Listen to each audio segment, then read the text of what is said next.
We're very happy to be here in Geneva. I'm Ronald Jansen. I work for the United Nations Statistics Division in New York.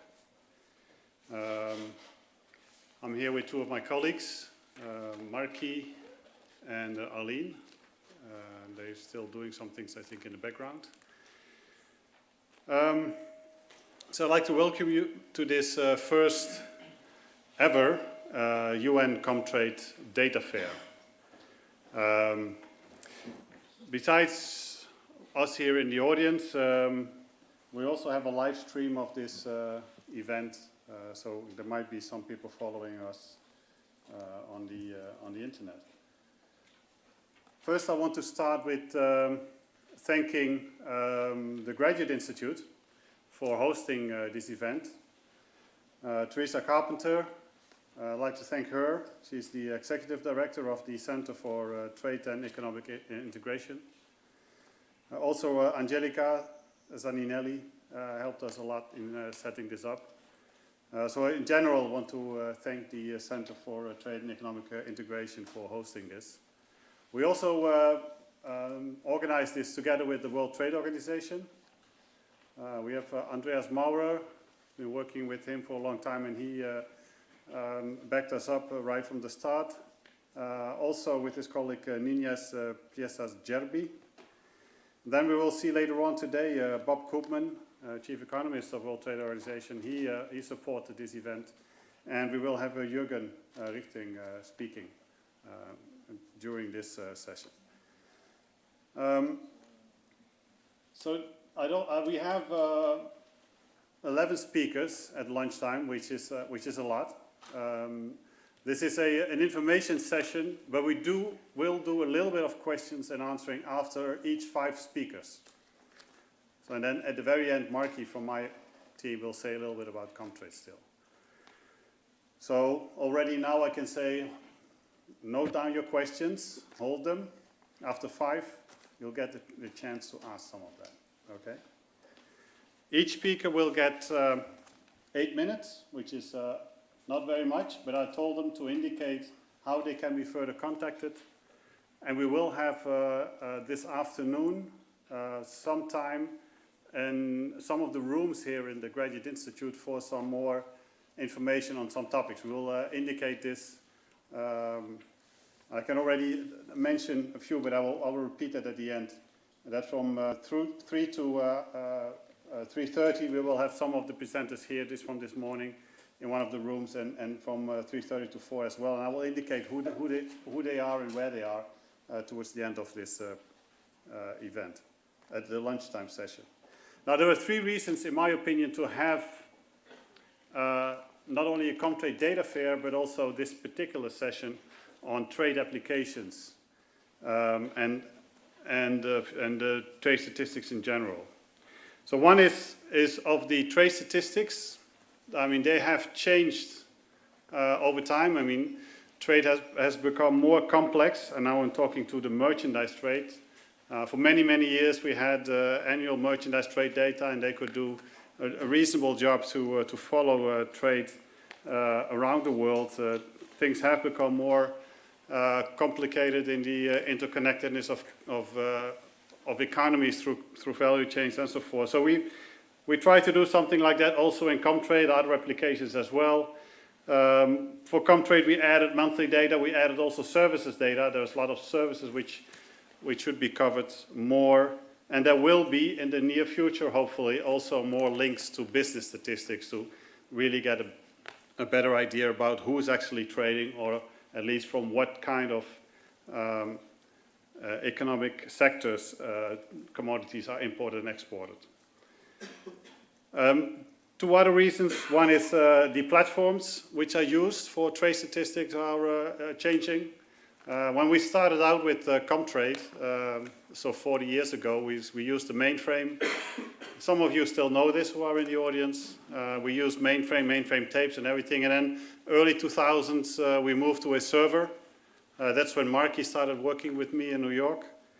Moved the mainframe application to a server, and in the near future we'll hope to move Comtrade into a cloud server. And the advantages of doing that is that you would not have to download the data into your own applications, but should be, in principle, able to run the application straight from the server itself. And thirdly, data dissemination has also changed over time, from receiving tapes now to much more interactive data visualizations, and that's what you will see at lunchtime here. A lot of these things are visualizations. I think that is also for trade, given the large volume of detailed data which are available, I think visualizations is what we need. And you will see some of the very nice examples here. Now, who do we have here? We have a lineup of 11. It's like a team. We start out with Jürgen Abrams from Abrams Wiki, which is part of Connecting Industries. We'll have Charlotte Emlinger from CEPII, Richard King from Chatham House, Mans Olaf Ors from Thomas Reuters Lab, Sebastian Bustos from the Growth Lab of the Center for International Development of Harvard, Paul Janusek from Think Blue Data, Jürgen Richtering, WTO, Fabienne Fortanier is here from OECD, Christian de Lachenal from ITC, Don Brasher from Trade Data Monitor, and then finally Marki Muriawan from the UNSD. I will introduce them a little bit once they get to speak. I do understand that you can't follow that quickly now who will be speaking. I will not ask you to repeat all the names. But I would like to start, and I would like to start with Jürgen Abrams from Abrams Wiki, part of Connecting Industries. Jürgen has a background which I think is very exceptional for this kind of work, which is industrial engineering, computer science, and economics. I think that's excellent for showing something about what we're doing today on trade data. He specialized in steel industry and the founder and CEO of Abrams World Trade Wiki.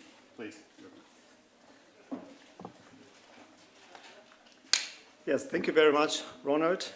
A warm welcome to all of you. It was rather a surprise to me that I had to have the first speech at lunchtime, but I heard here in Geneva it's pretty common that the people use the lunchtime attending various speeches. So thank you very much to all of you that you have come in that number. So we decided, as we have 8 minutes, to separate our idea to present something. We decided to present a short video. It's a 4-minute video which gives you a brief introduction about Abrams World Trade Wiki. We will have, as Ronald already mentioned, at 3 o'clock a smaller room. If someone is interested in that, please feel free to join us there in the room 701, as I heard. The thing is, what is behind Abrams World Trade Wiki? You are very familiar with statistical data, with macroeconomic data for sure. And many of you already came to us to our booth. And the thing is, we got the idea, can we go a little bit further? That means we detected a specific type of data which could be an add-on to macroeconomic data. If we consider the UN Comtrade data, where you have statistical information across the world, we found out that we have a linking point from this macroeconomic data to microeconomic data, saying we find business relationships between companies worldwide, between companies interacting from one country to another, and we go that deep that we collect the shipment data, and the shipment data contains a lot of information.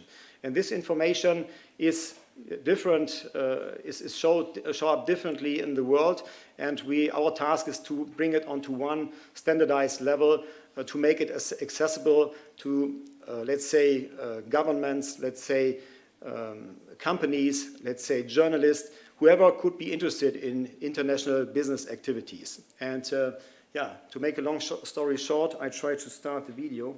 Then you get a brief idea, and as said, feel free to join us at 3 p.m. in the room 701.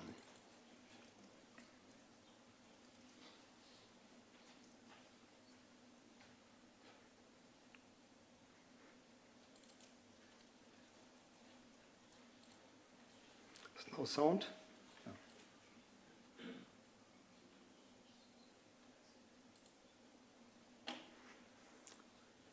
I have to take a look at the technicians. There's no sound yet.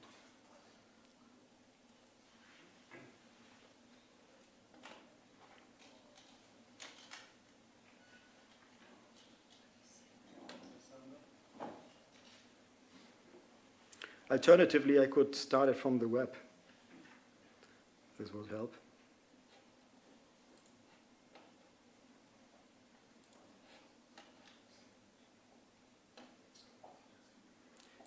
So even if we have just a 4-minute video, probably we take 8 minutes.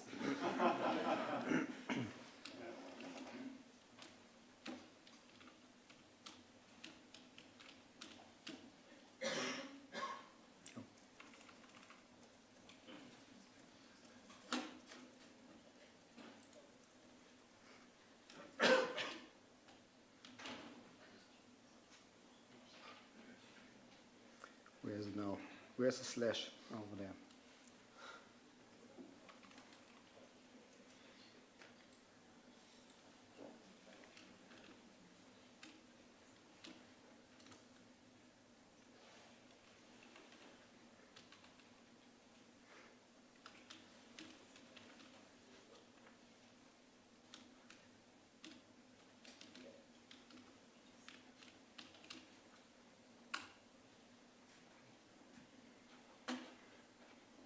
This will sound.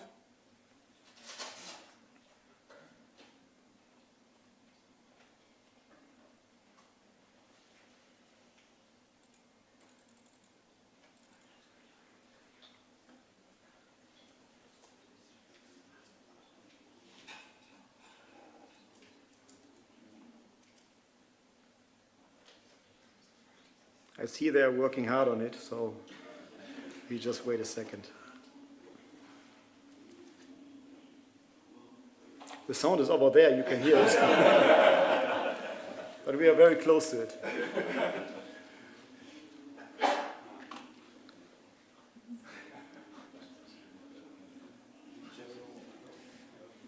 Open the door, yeah.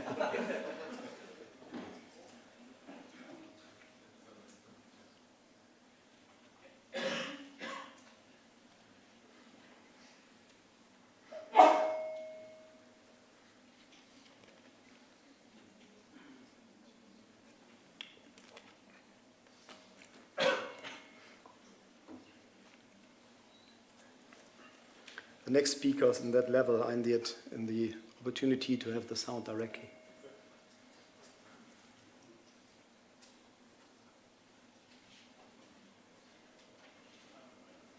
Would you like to give some comments on this? The sound is over there, so I just have to... Once you recognize potential new customers,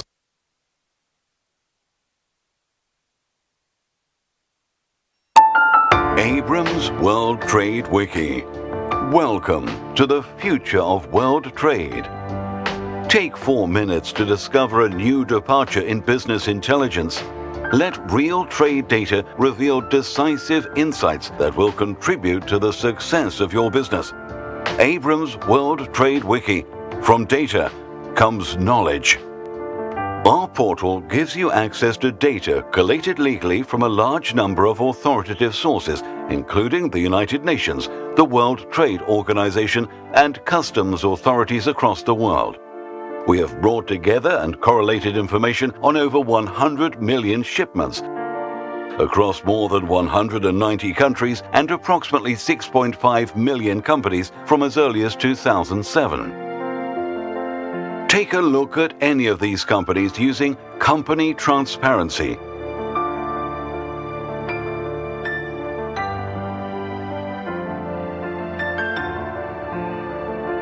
Deep insight into real shipments reveals which international suppliers are the most important to a company, along with the strength of their strategic value. For example, which products the company is buying from where, how often, in what quantities, in many cases with an indication of price. Company Transparency also shows you a company's international customer base, invaluable for competitive analysis. Once you recognize potential new customers, a single click takes you to an overview of how their purchasing portfolios are developing. Analyze how well your own product portfolio matches demand on the world market.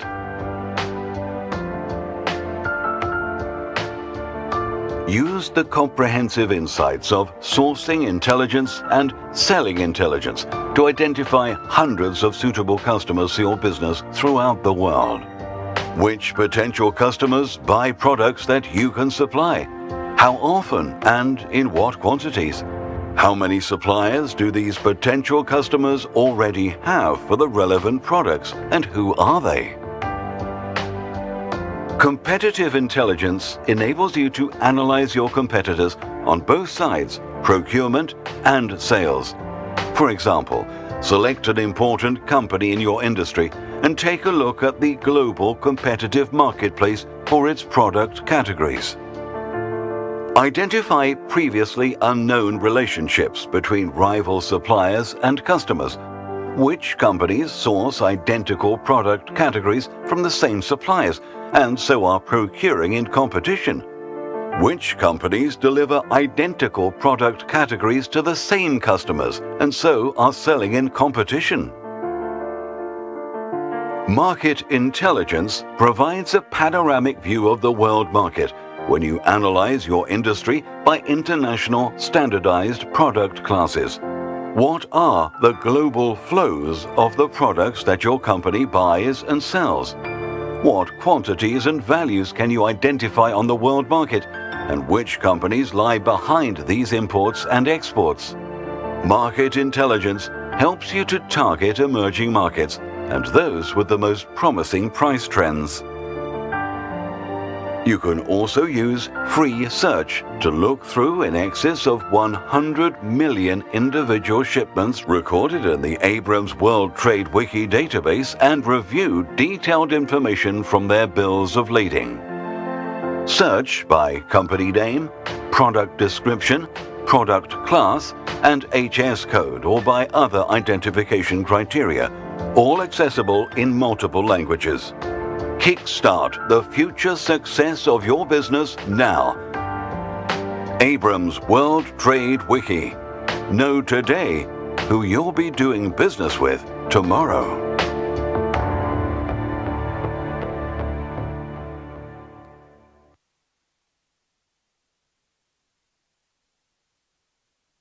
As you have seen in the end, this is a specific perspective to companies. So we always are considering to using this type of data for other purposes as well. As you can imagine, there's a lot of logistics inside over there. That means there will be another portal probably focusing on logistics explicitly. So, but this video has the main focus for companies itself. So, as I mentioned, just feel free to join us at 3 p.m. if you would like to in the room 701, as I heard. Thank you very much.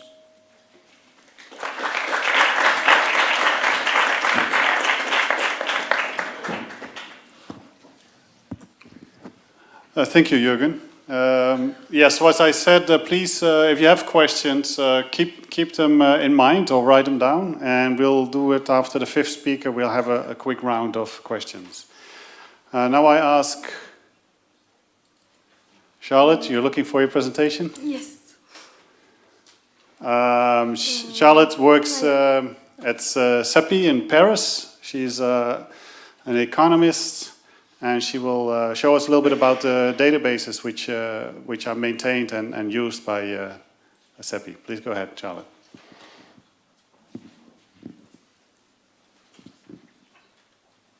Thank you very much for your invitation. I'm happy to present our work in CEPII. I don't know what happened. Another issue. It's okay. I don't see my. It's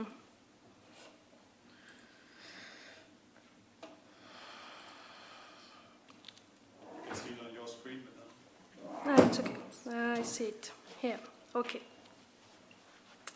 So in CEPII, we are a research center working on international trade and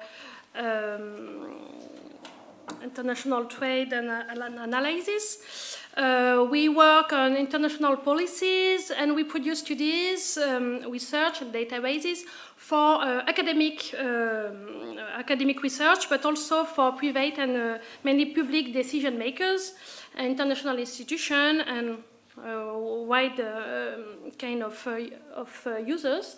And to do our research, we need data of trade, of course, that are comprehensive and very disaggregated. So for doing our research, we developed some data sets using UNSD, Comtrade, and tariff line data sets. And using this data, we built two different data sets I present today, that are the BASI data sets and trade unit value data sets.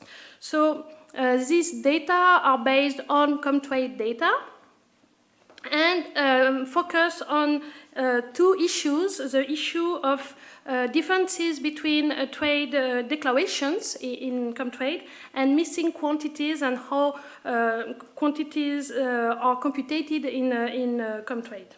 So this data again was developed for our own use, and afterward we decided to make them accessible for external users.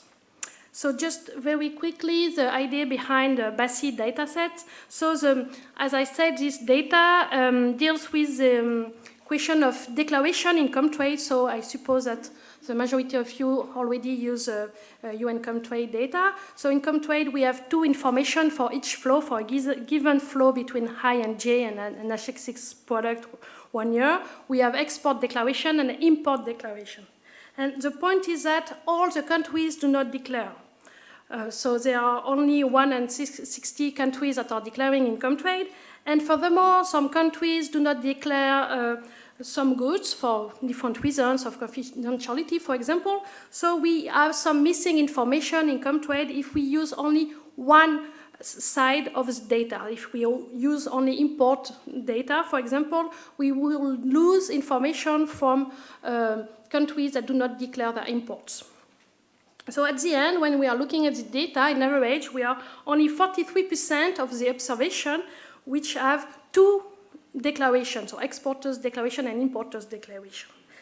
So the second issue in Comtrade that was a problem for research was that I suppose you already seen that there is quite high differences sometimes in the reporting on trade values and quantities. So not only, the problem is not only that the two partners do not declare, but sometimes even when they declare, the values are very different. That make a big issue for researchers because we have to choose to use export or import data. So again, these differences can be due to several things. Again, confidentiality, sometimes difficulties in identification of the actual traded partner, different product misclassification, etc. So what we are doing in CEPII to deal with these different issues is to use these two information, so it's what we call mirror flows, so the two information for the same given flow of exporters and importers. And we propose our original procedure to make a reconciliation of these two informations. So very quickly, the methodology, if you have some question, you can go and discuss with me in the booth session. So quickly, the first thing is to make the two data comparable, so to have in the same unity, so to have both data in FOB without the cost and insurance. So we first estimate a CIF-FOB ratio to make this import value in FOB. And then we compute an index of reliability of the country, so kind of distance in the reports of the day of the country. So we compare the declaration of a country with the declaration of the other country and compare and compute this kind of distance in the reporting that give an index of how the country's declaration are reliable or not. And then we make an average between the two declarations for the same given flow using this reliability index as a weight. So at the end, our data set is like Comtrade, but give only one information by flow and cover a larger number of countries because we use both information of import and export, and are more reliable because we don't have to choose whether we have to use export or import data. So these data are yearly updated, and are free available for ComTrade subscribers. So you can go on CEPII websites to have more details and have access to the datasets. So it was the first database we have in CEPII. The second one, again, was a dataset that was developed for internal use, so for our own research. And our research are on trade specialization, and working on trade specialization, we come to price analysis to have a need to have a trade prices data. So we usually use unit values, that are the computation of value under quantities. And again, two issues show up when we use this trade unit values to have ideas of trade prices.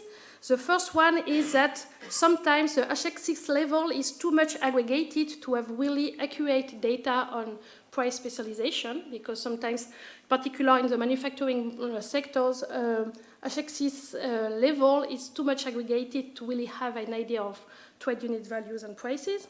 And the second issue is that in ComTrade, in order to have high coverage of data, some missing quantities are sometimes computed using standard unit values that are defined at the world level.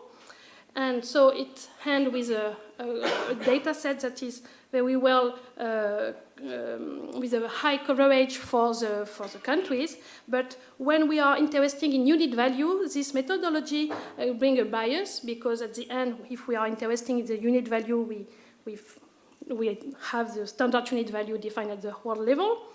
So it reduces this dispersion of unit value and the reliability of this data.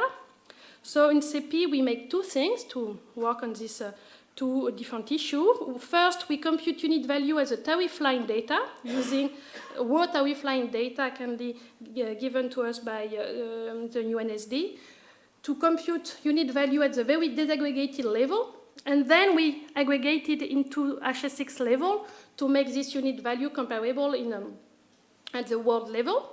And secondly, we only consider real reported quantities to compute this unit value. So we end up at the end with the data sets with a lower coverage, but with unit values that are real unit values and not recomputed unit values. So this dataset, trade unit value dataset, give both TIF and FOB bilateral trade values, and have a higher dispersion than unit values that can be computed with ComTrade data, as I explained before, and is bilateral and at the 6-digit level. So this dataset is free and available on the CEPII website.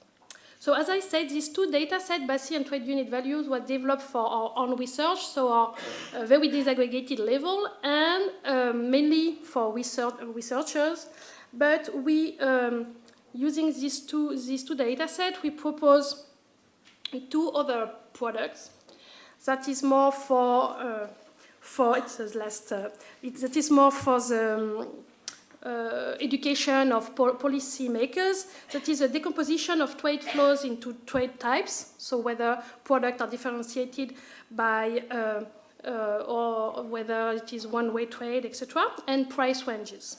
And furthermore, we have country profiles that is free, available, and it is on CEPII website, and it is interactive data using, with the same aggregation, data on product quality, trade protection, comparative advantage, and as compared to the previous data sets, it is more for education or public administration, so it's more friendly users, it's not just CSV format, and it's downloadable data, so you have just an example here, and if you have some question, you can go discuss in the booth this afternoon. Thank you very much.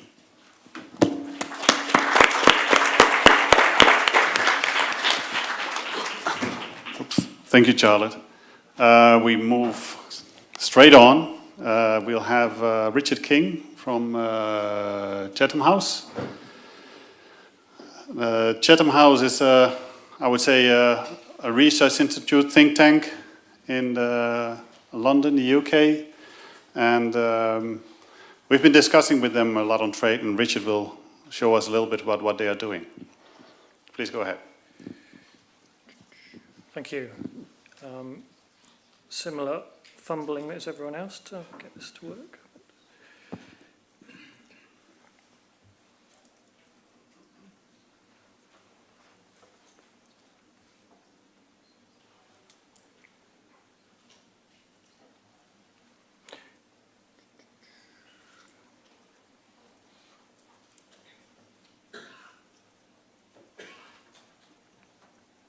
Sorry, could a technician tell me where the file is saved, please?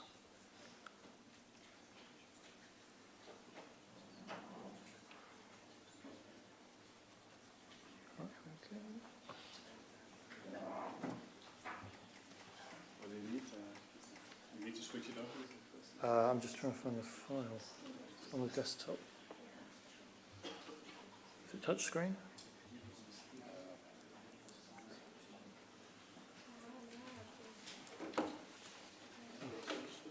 Okay.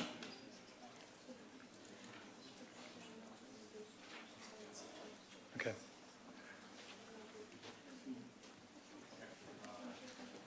So, yeah, apologies. Yes, so Chatham House is an independent international affairs research institute based in London. And the product we're showcasing today is resourcetrade.earth, which is also the URL of our site where you can find all of this. And the rationale behind this is to help understand and explore some of the interdependencies in global natural resource trade specifically. So to give you an overview of the product, the aim is to provide comprehensive and accessible data and insights into natural resource trade, both by monetary value and by volumetric measurements. Similarly, very much based on UN Comtrade and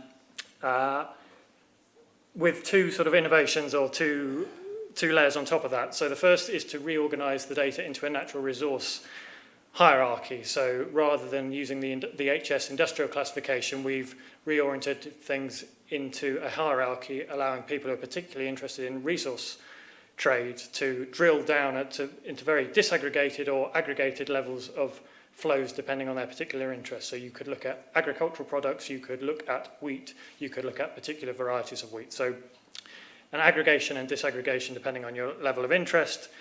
And then we have also reconciled the importer and the exporter records. I think Charlotte gave an excellent explanation as to why you might want to do that. We use a slightly different approach to CEPII, but same principles to surface more data to try and deal with some of the discrepancies in the importer and exporter reporting.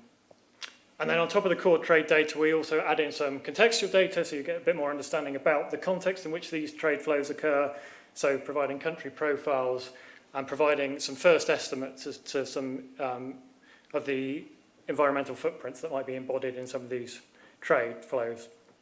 And then finally, we have a section on the site called Stories, where we bring our and other people's analysis to particular resource trade dynamics to try and unpack some of the political economy and the sustainability implications of these trade flows. So why are we doing this? Broadly to promote an understanding of resource trade flows, the political and sustainability consequences thereof.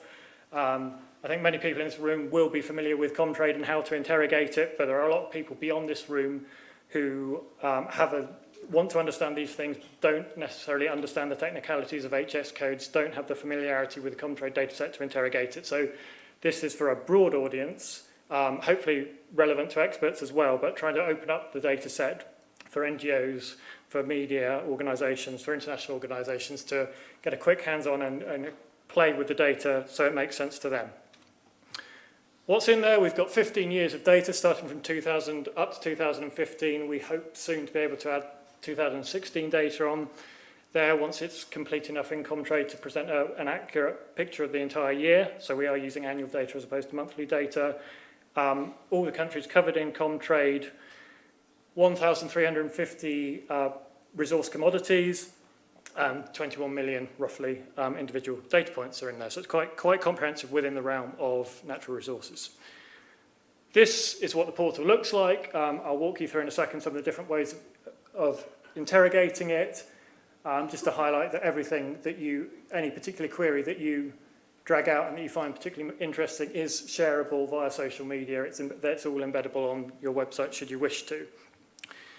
Hopefully I've got a video which is going to run through some of the functionality. It's silent, you'll be glad to hear.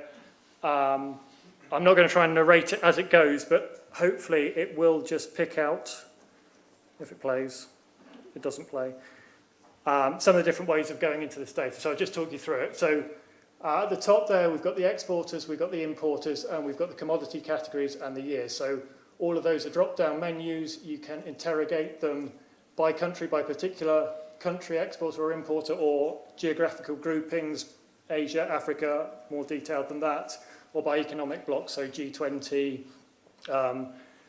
Asian Infrastructure Bank countries, various ways into that. Under the commodities, we have our commodity hierarchy I mentioned, so we're looking at agricultural products, we're looking at fossil fuels and metals, we're looking at gemstones, forestry, and then within each of those, you can go down to the individual HS code, depending on the level of interest that you have.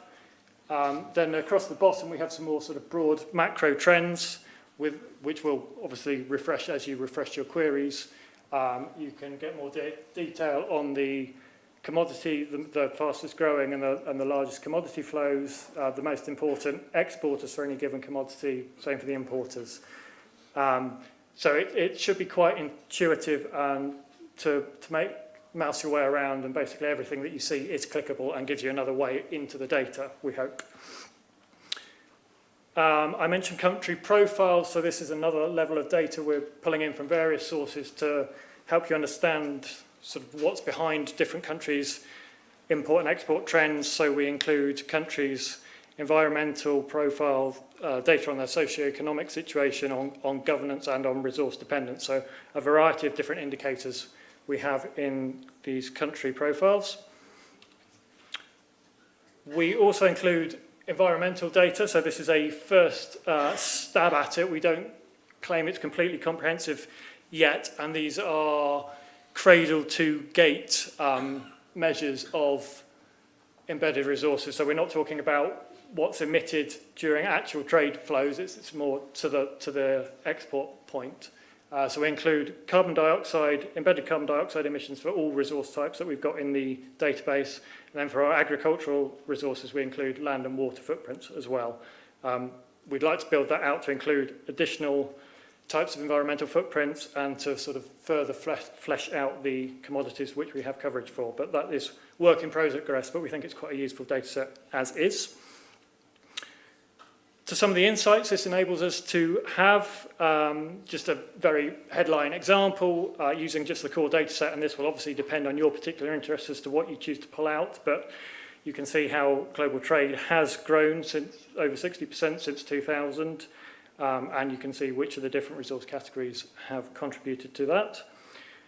And then we're also able to pair this data as is with some of our own analysis. So this is a recent report that we've published looking at vulnerabilities in global food trade, mapping those bilateral flows of agricultural commodities onto maritime shipping points and trying to understand where some of the choke points and pressures are in particular regions and how that might affect global food security. So what are the implications of wheat coming out of the Black Sea region having to pass through the Turkish Straits? What happens if the political situation in Turkey changes? What does that do for global food security? So we're pairing the data as it is on the site and as we get from Comtrade with other analysis that we're doing in-house to try and pull out some more detailed pictures about how this information might be useful in a sustainability and political context.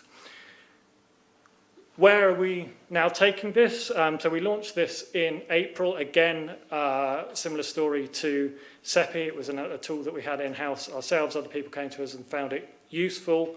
So we published it in April. We're not done yet. We obviously want to update it with 2016 data as it becomes available. We want to add to the existing functionality as it's there so we can zoom in on the maps. We can make the embodied environmental data more discoverable. Include a few more resources which we feel like we're missing coverage on at the moment, a lot of electricity-based flows, and then also not just understand hierarchical natural resources, but also some more cross-cutting flows that cut across different types of natural resources. So waste flows, secondary material flows, for example. And then we're also very keen, particularly on the story side of things and on the data visualization things, to collaborate with other people working in this field. There's clearly a lot of good stuff going on in this space, so we're keen to work with others and move the field forward. That's it. As previously mentioned, we have a session at 3:30 in one of the little rooms, and we're here all day. So thank you very much.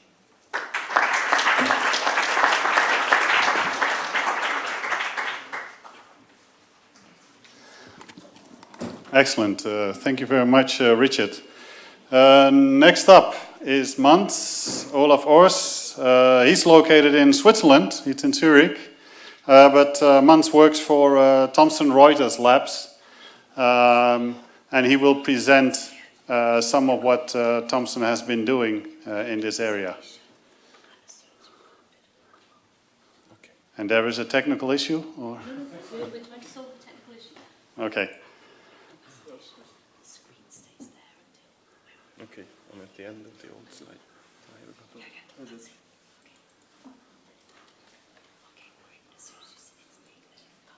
Okay. And Mans is also an IT specialist, so he'll be able to handle this. That went pretty well, actually. I was worried Go about ahead, this. please. Yeah, hi everyone, and thanks for the invitation. And I'm glad the slides are up. I'm from Thomson Reuters. You may know us as one of the world's leading news providers. We have 2,800 journalists across the world, and you may also have used one of our legal products. It's one of the leading brands, especially in the US legal market. But we've also got a large financial risk division. We provide market data information to pretty much anyone from the trading floor to the back office of financial institutions, and we have a tax and accounting business that has both workflow product and information. So I think this means we got a lot of data, and a lot of data is very exciting if you're a data scientist, and it gives us a lot of opportunities to apply analytics, machine learnings, and different visualization techniques on this data set. And for this purpose, we've set up a network of innovation labs, or data science labs, which sort of have an R&D function, but with a bit of a twist. We're very much into customer collaboration and engaging with the external ecosystem, and we're going to show you an example on how we did this with the ComTrain data in a minute. We do this really a lot with our clients to strengthen our relationships. We find new problems to solve, or go for an approach of co-creation. We also have a function to detect new trends, create awareness of opportunities, and de-risk certain propositions that sort of our business colleagues are wanting to build. And we do this frequently in a workshop scenario. And finally, if you look at the product capabilities, we work a lot of, the usual buzzword like artificial intelligence, machine learning. We got things going on the blockchain, and we do a lot of design work as well. And in sort of underpinning all of this, we work closely with startups, university partnerships. We've created a startup incubator in Bar in my office just outside Zurich, where we help small companies grow in partnership. And we run a seed fund, which I think has about 10 to 12 investments already. Just quickly also, we have a product line called Global Trade from our tax and accounting business division. It helps increase efficiency, reduce costs, and facilitate trades for corporate customers. And we have a lot of regional experts that do analysis of trade rules like NAFTA, which we'll talk about in a minute. And this combination of data and expertise helps our customer make better decisions. And as part of our quest, we've been investigating a number of open data sets, and we came across this ComTrain data, which at least for the labs sort of ecosystem was a new thing. And we tried to make some sense of it by first writing some scripts to put it into a SQL database using the APIs from the the source, and we're also subscribing to these updates. As we heard before, there's a lot of cleanup that needs to be done in terms of discrepancies of what's reported on selling and buying sides, and I think I picked up a few best practices on how to do that even better for the next version today. So we thought it'd be simpler, more queryable data set, and we also harmonized we put the harmonized tariff schedule on top so that it's a like-for-like comparison over time. And if there is of interest, we'd be happy to talk about sharing sort of the modified data set we produced with the community. And we decided, so we looked at this and we had all of these pairwise relationships, and it was quite a lot of data, so we decided to focus into one particular topic, and that's NAFTA. And we thought that was interesting because of several reasons. One is that it's very much been featured in the news recently, and there's been discussion on its existence or not in the future. It was also interesting because it was an agreement where we have data prior to the agreement as well as after the agreement. So our task was then to go ahead and have a look if we could find evidence of the impact on NAFTA on the actual volumes between the US, Canada, and Mexico. So this again is a sort of non-animated animation, but you can imagine it moving beautifully, and you can see the change of import and export over time. We took Canada, US, and Mexico, as I said, and we put these visuals where we're connecting a graph-based view of the trio and a time series view on the left. And our focus was primarily on agriculture, automotive, and energy. I think so what you can see here is that you can pick your commodity and you can see the amount of trade flow. Let's see if maybe I can even make it work if that's possible. No, wouldn't do it today. You can see this then the impact over time on the left. You can see the imports outside NAFTA and import within NAFTA on the three countries, and it's the second view we put it together is we thought that another way we can provide value is to add these derived data sets to existing data sets, and we were looking at the utilization rate. So of all the trades done from outside of the country, how much of those trades were fulfilled by NAFTA trade, which would be an indication though on the effectiveness of the NAFTA. And you can see that it's compute the utilization rate. You can see between 25 to 100% on the automotive side. You can see that the Mexico in particular has been increasing the amount of trade on automotive since the inception of NAFTA. And likewise on Canada on the energy side, you can see that that's also had a big effect that we think we can possibly then nail down to the impact of the NAFTA agreement. So we think that we can see the high volume and high utilization on both sides, which is a kind of interesting finding of this study. The other thing I'd like to really talk to you about quickly is another data set which is related to the Comtrade, but doesn't use the Comtrade actual trade numbers. But what we've done here is that we've took, in a related study here, we took the NAFTA rules for 18,000 different commodity types, and we looked at the complexity of comply with these rules, and you can see that this view has here been aggregated to 1,200 commodity types, and we are measuring the level of transformation that any given product needs to be gone through to be entering into a new country, and also the complexity in interpreting and applying these rules.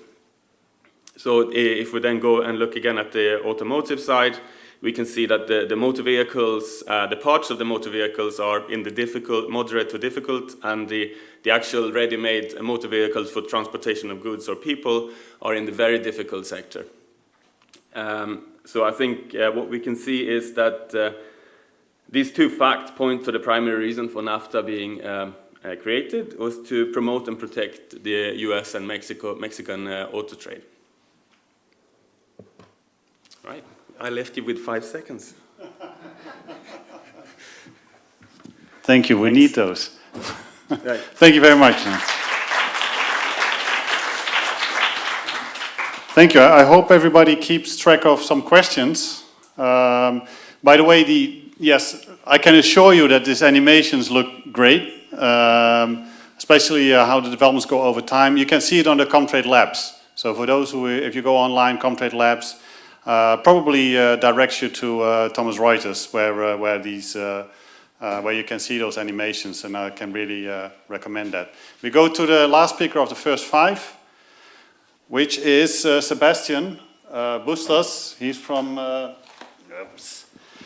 Harvard. He's from the Growth Lab of the Center for International Development, and he will show us, hopefully it works, on the applications made at Harvard. Sebastian, the floor is yours.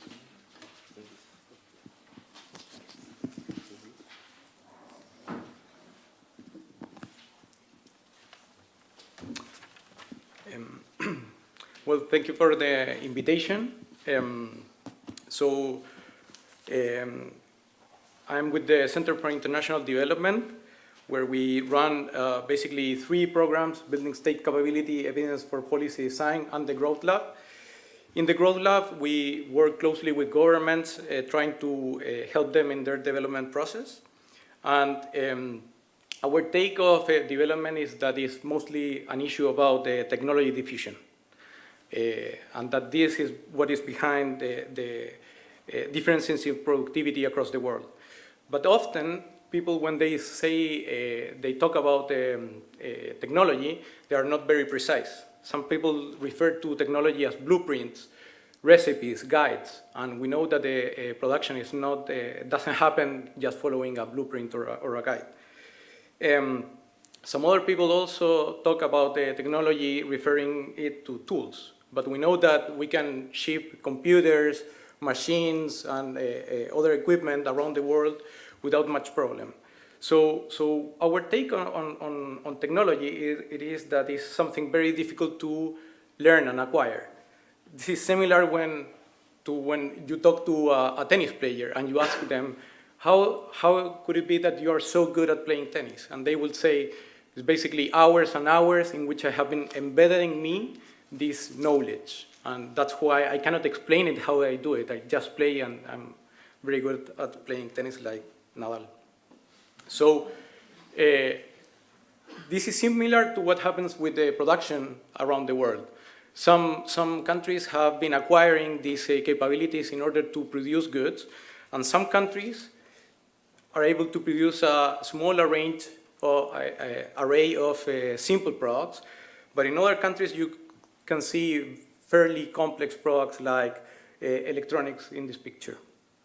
So, and you can even say that there are some products around the world in which you need so much specialization and dedication in order to learn how to do well each part that you need a complex value chain that has to be fulfilled by many firms in different countries. So, as I was saying, our take of know-how is that once you learn to do a product, you may be able to move into related products, some products that share the same capabilities, and where you can redeploy them and first imitate, then adapt, and then innovate. And we measure this by using what we call the product space. Here, each node is a product. The size of the node is proportional to world trade. The links connecting nodes is basically how often these products are co-exported, meaning that probably these countries are redeploying what they know in order to move around this product space. So towards the left, towards your right, you have the green cluster there where you have like all of the garments and textiles. In red, you have construction materials. The center, the core of the product space is basically machinery. And towards the left, you have chemicals, and on top, you have electronics. So you can see that this production around the world clusters nicely. And you have some products that are towards the center of the product space where you can move easily to other products. But in the periphery, you have mostly natural resources. And that's the challenge of these less developed countries, in which they are in parts of the product space where it's very difficult for them to move into new products. So we have been working and doing these visualizations using the country data. And as Charlotte was explaining before, it's a little bit challenging sometimes to work with this data because there's a lot of discrepancies. So a way of illustrating this is just by looking at the total trade between countries. Total trade between countries, it's very, very different. So you have basically 40% of trade only reported by either the importer or the exporter, and the rest of the 50% have like large discrepancies in terms of the values reported both by the exporter or the importer. So, and then when you go down to the level of product classifications, you have even more trouble sometimes, because production is reported using different classifications. Here I'm showing the last 25 years of data. Each pixel represents a combination of country year, and I'm showing with different colors the classification being used. And you can see that there are many blanks, many white pixels. Those are countries that are not reporting their trade data. And even late in the 2000s, you can see that there are countries still reporting in classifications that were meant to be used during the 90s. So we have been working in order to reconcile this trade data. We have a methodology in which we are combining both the data from the exporter and the importer in order to have a better sense of what they are producing and to whom they are selling and so on. So with this data, basically we have created this online tool that we call the Atlas of Economic Complexity, which you can visit in the URL here. The Atlas is a tool that is publicly available. You can consult the trade done in the last 50 years by close to 200 countries and over 1,000 products. So when I was coming here, my wife told me that I needed to bring back a gift. So I chose a couple of examples. So Switzerland is known for chocolates, but I was surprised to see that, for instance, it's a tiny fraction of their market. It's only less than 1%, which they export to mainly to Germany, France, and the rest of Europe. And I was surprised to find that of the producers of chocolate in the world, actually Switzerland was a tiny player. And Germany, France, and so on were far larger than Switzerland. So I moved to my next possible gift, that is a watch. So you can see that it represents 5% of Switzerland's trade, exports to the world. And I found this was very interesting. If you go back to 1995, both between Hong Kong and China, they have 50% of world trade in watches, and Switzerland had only 28%. I thought that Hong Kong and China were going to gain more market share, but you can see that actually Switzerland is now the dominant producer by far. And interestingly enough, this is not including the high-end wristwatches that they contain precious metals and diamonds and stuff. So another way of using our website is to picture how it looks Switzerland in the product space. And as you can see, Switzerland has many active nodes in the core of the product space. A few examples are chocolates, medicaments, or watches. And you can see that because of this location in the product space, Switzerland can move to many other things that where they may become competitive. Compare this to my home country, Chile, where we are basically in the periphery of the product space. We basically do copper on top, fish, and wine. So for us, how to move to new industries is very difficult because we don't have the knowledge. And as I was describing before, moving to new products is very difficult if you don't know from whom to learn. So another way of showing this difference between countries is this is our network measure called distance and the complexity on the y-axis. So the sweet spot is the top left corner.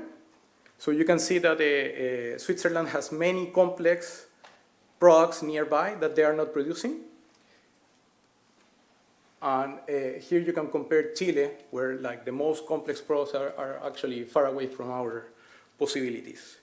So in the next weeks, we're going to launch a new and improve the Atlas that, as I said before, you can consult online. It's free for everybody.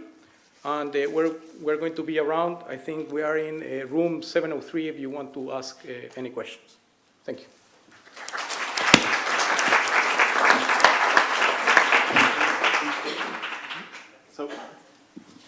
So I promised we would give a very quick round of questions. So if I can ask for the four presenters to take a seat, and then Sebastian can stay up here. He has to stand. I just wanted to see with a raise of hands if somebody had a question here. We don't have much time. Yes, we have one question for a person in the back. Please. Yeah, actually my question was addressed to Richard King. Oh, there was somebody in the back also there. I didn't see. This is Alex McCusker from UNSD. Please, Okay, Alex. thank you. My question was to Mr. King, actually, and it was about the list of natural resources. How did you decide to group the HS codes into the natural resources? Did you make it up on your own, I guess, or did you use some other standard?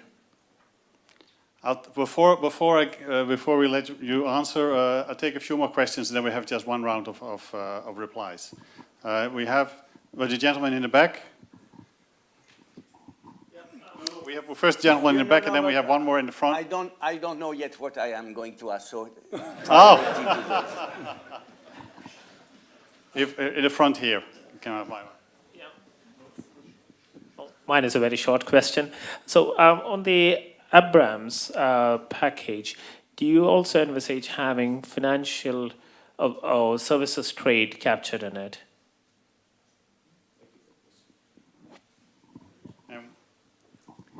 Please. Yes, sorry, I came late, so I missed half of it.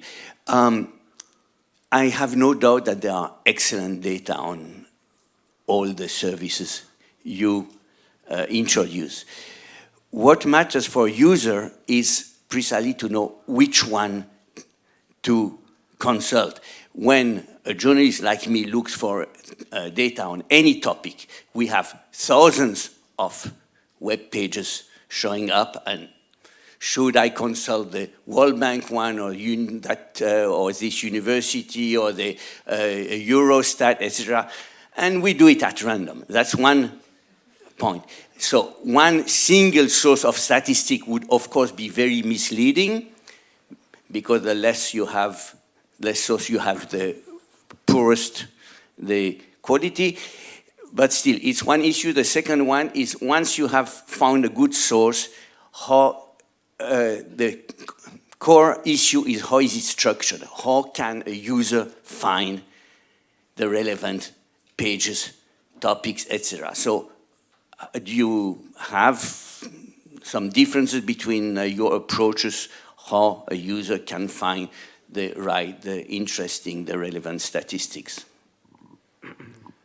Thank you. That's a very broad question. Now, Hubert, last one, very short, because I will also have to ask the responses to be short. Thank you. Please.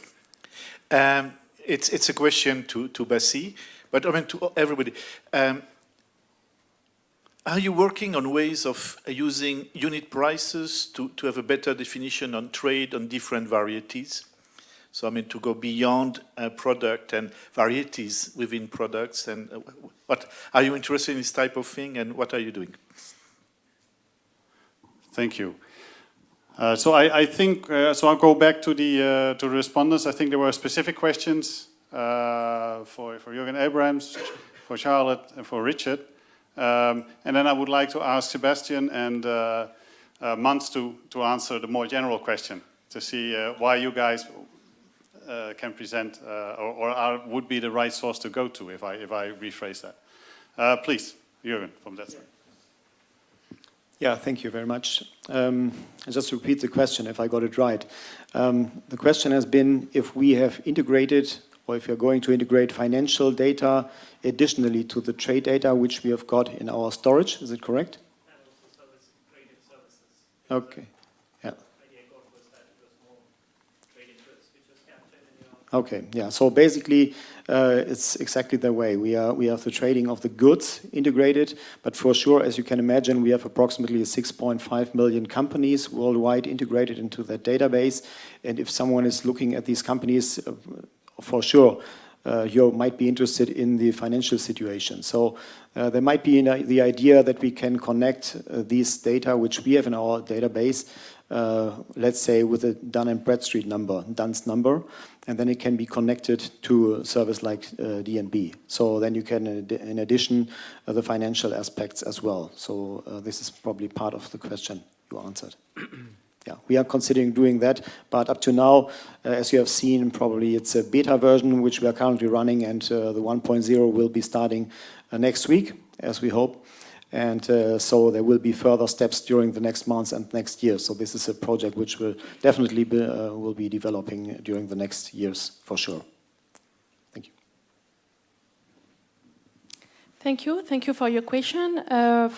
With data of, coming from Comtrade, we just can compute trade unit values. And using this data, we can see whether it is a specialization in high range of unit values or low range. But for the moment, we just work on that. But we can discuss maybe together later in the booth. So on the natural resource hierarchy, yes, I mean, it's our primary research. I wouldn't say it was made up necessarily, but I think at the top level, the categories are fairly intuitive. I mean, it's fairly obvious how you might separate them out. I think the complication comes when you get into the lower levels of the hierarchy. And at that stage, when you're looking at some quite detailed codes and also some ambiguities in what the codes actually cover, because some of the 6-digit codes, although detailed, are composites or kind of miscellaneous categories. At that point, it's about sort of understanding some of the chemical makeup of the categories and how we might then sort of build layers on top of that. So yes, it's primary research, but quite a lot of thought and effort went into it. Where is the truth? I think we, Thomson Reuters, we work a lot with the open data, and we partner with the Open Data Institute in the UK, and we believe that is a good thing to have a disseminated way and really sharing information. And I think if you have data that's well defined with the permanent identifiers and interoperable with other data sets, then of course that helps other people to build insight and applications on top of it. And I think that this access to data is a really key thing with what we're talking about now, artificial intelligence and everything else, where we have a democratization in a way of the platforms and the tools to interpret and build models upon data, but the data also needs to be liberated to some extent, right? And I think we as a company, we support this movement, and we are trying to put metadata and share metadata that makes it interoperable. But I don't think there could be one single truth. I think a lot of people need to publish their data, and that needs to be dealt with and defined properly. For me, it's a similar take. So basically, think of the case of Venezuela. Venezuela hasn't reported their trade data in the last 5 years. Or you have the case of Saudi Arabia, which report to whom, with whom they are trading, but they are not saying what. We obviously suspect that it's oil, but they are not giving any breakdown on the products. So that's why you have to find different ways to reconcile the data. And for instance, at CID, there are 2 different groups working in different techniques. We have been working with a more parametric approach, but there's another group now using machine learning techniques to also reconcile the data. So I agree with you. Basically, we have to try to find different ways to improve the data that is being collected. Thank you. Can I have an applause for our first speakers? I want to mention, as was already indicated, so Abrams Wiki, Jürgen, will be in room 701 at 3 o'clock to demonstrate more about his application. At the same time, at 3 o'clock, we have in room 703, we'll have the presentation with Sebastian Bustos of Harvard. We'll also have at 3 o'clock in room 601, the Studia BO, that's how I put it here, as an Italian export consulting company. Yeah, who will be in room 601. I think the handout that you have received indicates the room numbers.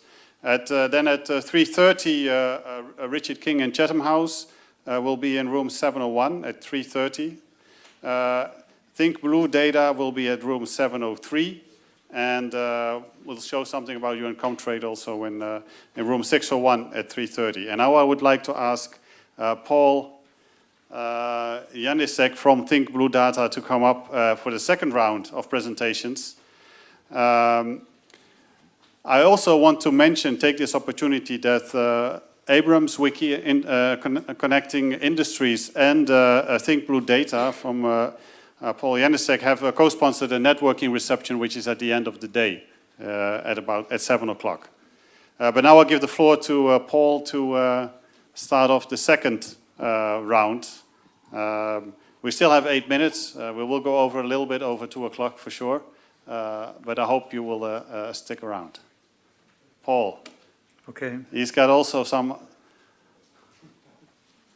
demonstration. I hope it works. So Paul is with Think Blue Data. He's located in Bangkok. I think what's very interesting and what you will see here, it focuses on energy, which is an important part, and it focuses on Asia. So this is one of the presentations, a bit of the different side, a different part of the world. I sent it, yes. And Paul is working a lot with my colleagues of UNSCAP and other organizations in Bangkok. Thank you. Paul.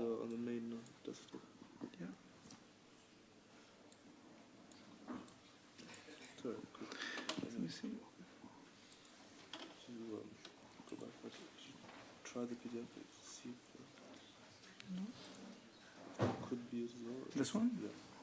If it isn't, no, I apologize for this. If it's not here, then you don't have it on a USB stick. No, I don't. This is very bad. Okay, no problem. Okay.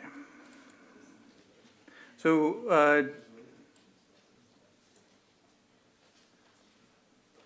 the PDF doesn't work. So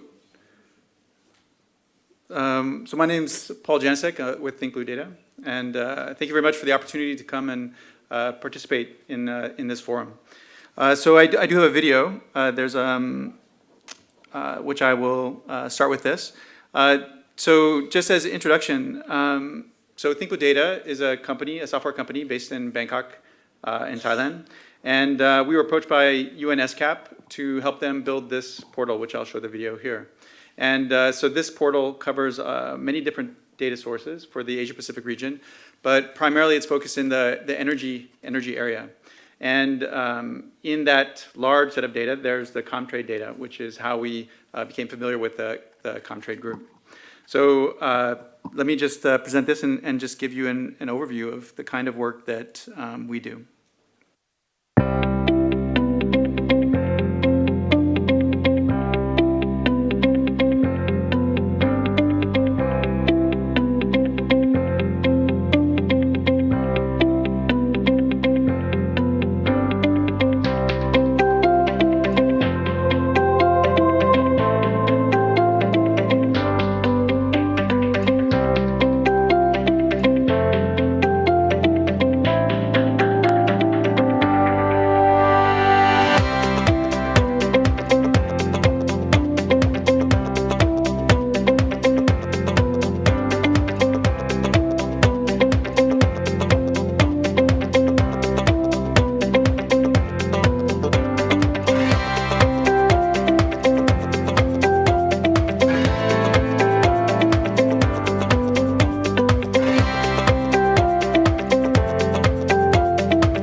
So my company, what we focus on is building the platform. So we build platforms that can present these large amounts of data in a very visual way, interactive on the web. For the Asia Pacific Energy Portal, we started off with something which was quite a small project that was a prototype that could all be sent in just one small JSON file. Today, we take gigabytes of data from Comtrade and then boil that down into something that can be easily accessed on the web and then dynamically explored across time and countries. We combine both the data, the digital library of documents, and then also maps with map tiling and GIS type functionality. One of the last things you saw here were the dynamic reports, so that you can have analytical reports that are updated immediately with the data that go along with them. We'll have there are more slides, but we'll show them over at 3:30. I hope that you'll join me in room 703.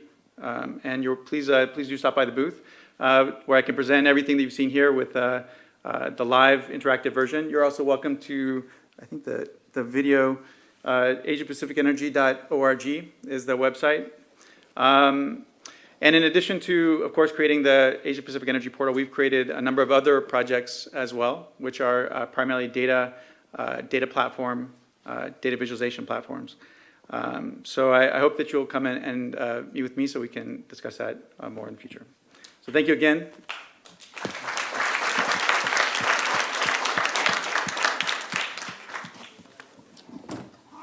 Thank you very much, Paul. Very, very nice. I'm personally a big fan of all kinds of additional data with the trade data that you see. So I'm very happy with what you've put on your site. I want to ask now the World Trade Organization. It's Jürgen Richtering going to present what WTO, one of our partners, is doing in this trade area. Jürgen, please. Thanks, Ronald. And let me try to find my thing.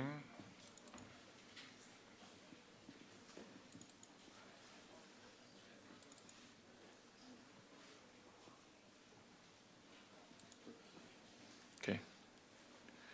Hello, everyone. Let me first of all thank Ronald Jansen for having this initiative to bring us all together for this Comtrade user fairs. I think it's a great idea to bring a different, diverse set of people together from not only sort of public organizations, but also private sector. For us, the role of trade data is, of course, as you can understand, key to our work, because as a World Trade Organization, we need to have comprehensive and full knowledge about trade flows up to date. And as well for us, transparency is also key. For us, it's a World Trade Organization. Making all the information, making documents publicly available is key for us, so that we have a level playing field for all members of the organization, as well as countries that want to join the organization. We have developed a number of tools over the last sort of 20 or so years. Actually, I don't want to show them because they look a bit dated, because in light of what I've seen so far and we are going to see in the future, we are working on sort of upgrading some of these, and I'm going to show some graphics that we are in the process of developing for our trade data and tariff information, which is actually why we need the trade data. We bring tariff and trade information together to make it relevant for policymakers to judge the development of trade policy measures in the light of trade flows, current and future. Now, for us, Comtrade, as I said, is a very important data source. And I guess what many of you may not know, actually, at the WTO, we also collect our own set of data, imports data, which is part of the notification requirements. It's a requirement by WTO members to report imports at the tariff line level to the WTO every year.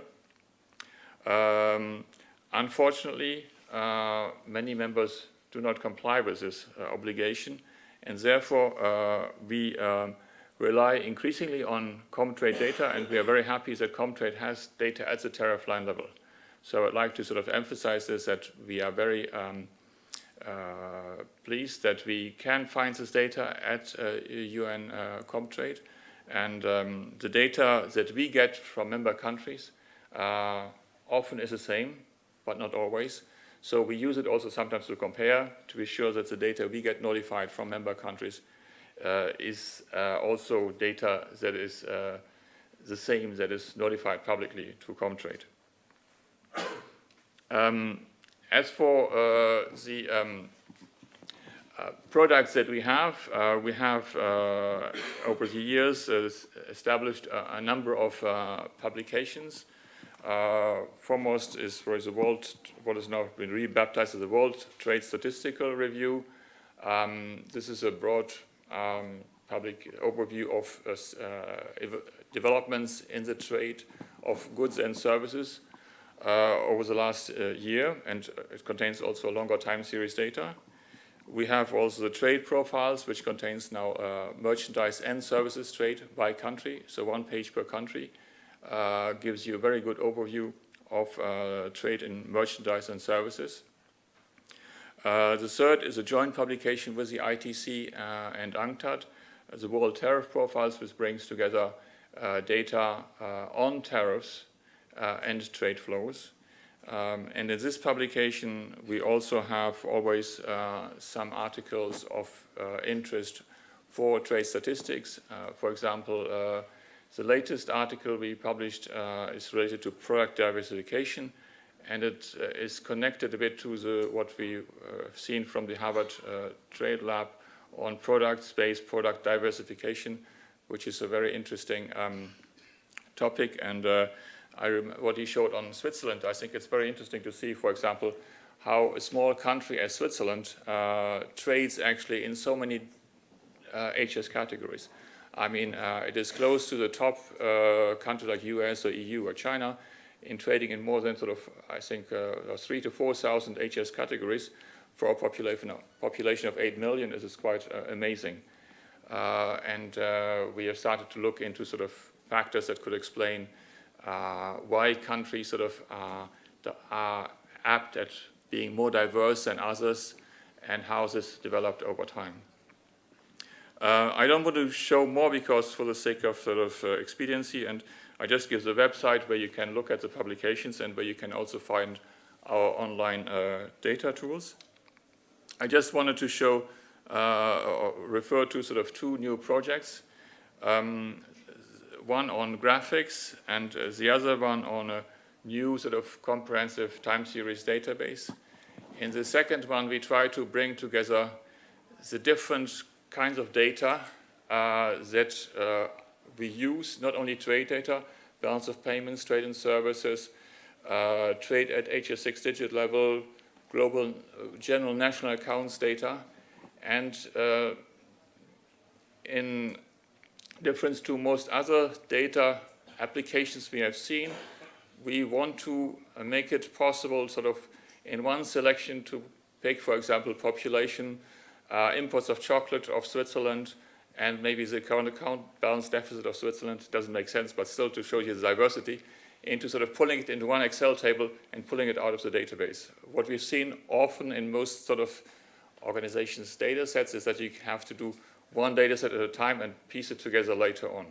We'll see how far we get in making this work. As concerns graphics, we were lucky to have had sort of in the past few years a few bright interns who helped us with sort of beefing up our IT skills in using, in particular, R now to develop some more graphics tools. And this is a short introduction to sort of some graphics visualization that was done on our latest publication on the world tariff profiles. Basically, this is kind of chart you've seen probably in other applications as well, where you have the trade flows, you can bilateral, intra-regional trade. You can click on these and see the importance of sort of intra-trade as well as the inter-regional trade or intra-country trade.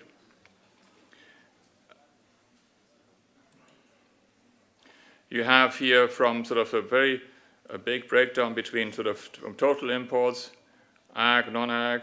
You go down to broader product categories, and you see to which countries it goes. It should show the country names here, yeah. And basically going the reverse. So this is all sort of new software tools that is available, and we hope to make these available on our website. We are struggling currently with our IT and web teams because it's not in conformity with their guidelines. And I guess any of you who works in an organization knows the struggle you go to sort of to bring innovative applications onto the organizational websites. Here you have, for example, the imports and applied tariffs by product groups. The size of the bubble is the size of the imports. You can or group it by tariffs, high tariffs. Here, beverage and tobacco, very high tariffs. Minerals, metals, sort of lower tariffs. You can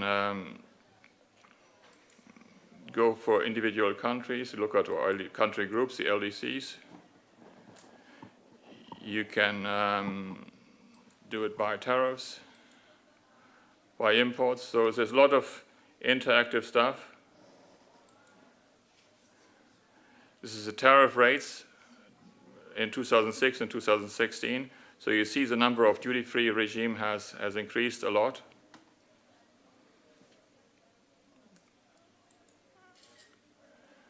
And this is an overview of the other agricultural commitments, in particular tariff rate quotas, which is very important to control trade in agricultural products, as well as sort of the use of special safeguards. And this brings me to a point, we haven't talked about it much this morning, but actually the role of sort of non-tariff measures is very important in the area of trade, and there's actually a meeting going on right now in UNCTAD. That is actually an area also where more cooperation sort of is required to standardize the set of information that we're dealing with.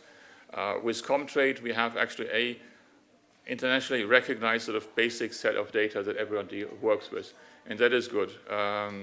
While we have our own data, this is not alternative data, but it's basically it's the same data.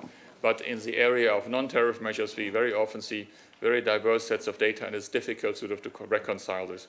So I'm glad that actually UNSD has managed to establish itself as the authoritative source of trade data.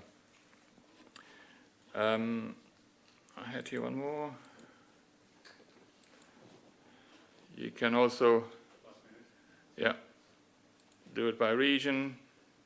So it just shows you, I mean, anyone who knows R&D software packages sort of knows what is all behind here. And it's a very interesting way of sort of making this available graphically and more intuitively to users who are not used to reading tables and analyzing big sets of data.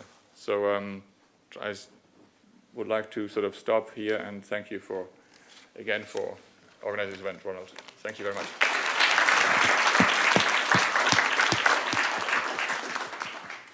Excellent, Jürgen. Yes, thanks a lot for this presentation and the animations. Fabienne Fortenier, she works for the OECD. Should add here that for many years we've worked very closely with OECD on actually putting Comtrade together. I think for the 40 years of Comtrade that we worked on it, about 25 years we have worked very closely with OECD. Lately, OECD is going more into the trading value added. We haven't really spoken about that much today, but I'm sure Fabienne will speak about this. OECD. And we're going to put the presentation up, hopefully. I hope so. Did you send them through? Yes, and it was supposed to be here. I'm sure. Okay. No, what do they look like? This one. I'm so sorry. Is it there? Yeah. This. Okay. So. All right. Also, this presentation. I thought good morning, good afternoon by now. I thought my challenge or my presentation would be slightly simpler than most because I don't have fancy videos, I don't have animations, I don't have almost no graphs actually to share with you. Anyway, so I'm glad in any case that it still arrived this time. As Ronald already mentioned, I'm responsible for trade statistics at the OECD Statistics Directorate. And that also means that my role here is possibly slightly different as compared to some of the others. And the other presentations that you've seen that showed you very dynamic visualizations of the current data that are available at international organizations, of course focusing very much on the UN Comtrade data, but also on various other sources. Our role at the OECD is not only to think about what data is available today and how can we visualize that, how can we analyze that information, but what information do we need to be able to answer the questions of tomorrow. So basically, what will we be visualizing in a few years from now when we have another UN Comtrade or UN festivities to celebrate these data sets. And in that perspective, what we've basically identified are three core challenges in the global economy that we witness at the moment.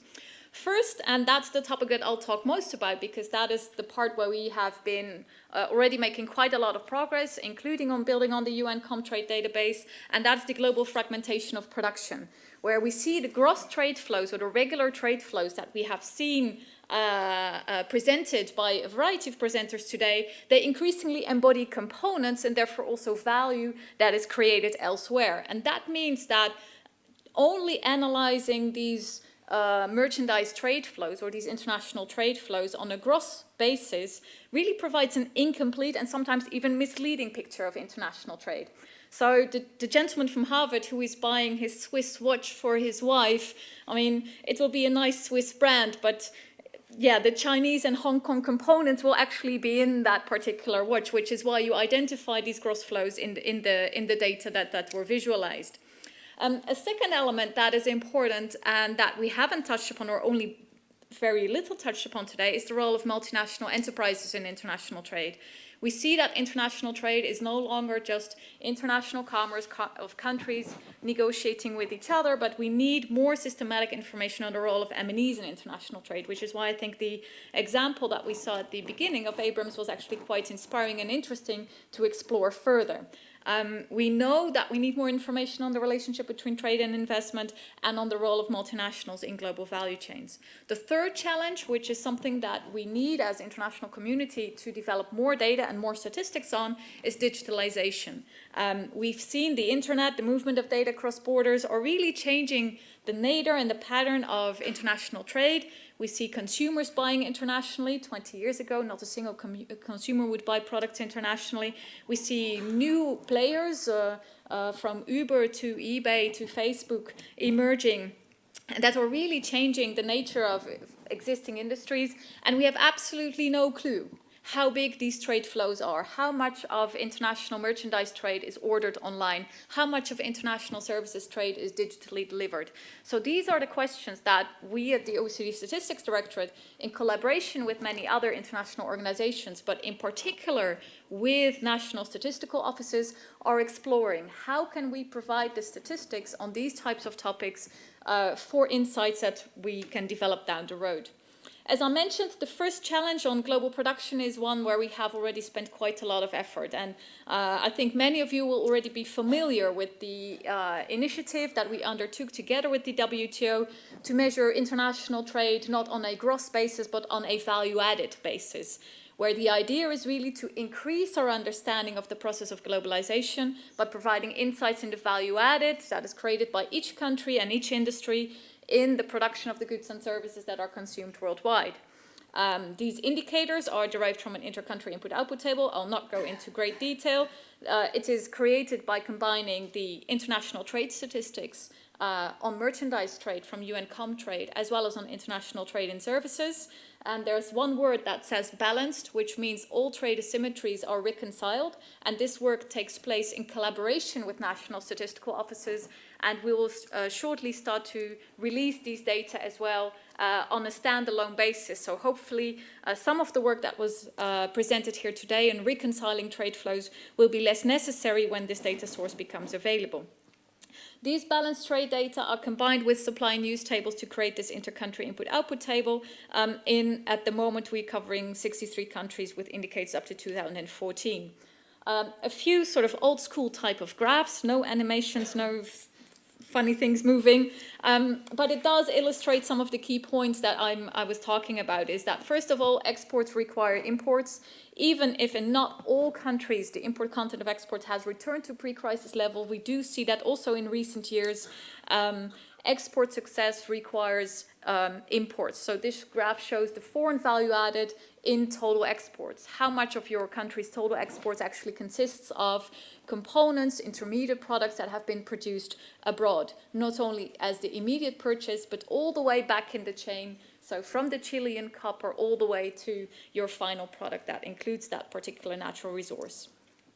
Another element that is well known, a well-known conclusion from the trade and value-added statistics, is that trade and services as a whole matter. We know that in international trade, when we analyze global trade, around 80% is merchandise trade, 20% is international trade and services. It differs a little bit across countries, but we see still that the majority of the value that's traded across borders is merchandise trade flow, is goods. However, when you look at it from trade from a value-added perspective, what we see is that services are very important to support those manufacturing exports. And we see that around half of the value-added that is embodied in exports represents services. So this is logistics services, transportation services, but also financial services, architect, consultancy, and these can be domestic transactions between a domestic service provider and a domestic exporter for supporting the export later on. So at the moment what we're doing, or what we're focusing on with respect to TIVA, is institutionalizing and mainstreaming. We started this project a few years ago. The first release was in 2013 of the data. We now have indicators up to 2014, and we have a new full release planned in 2018.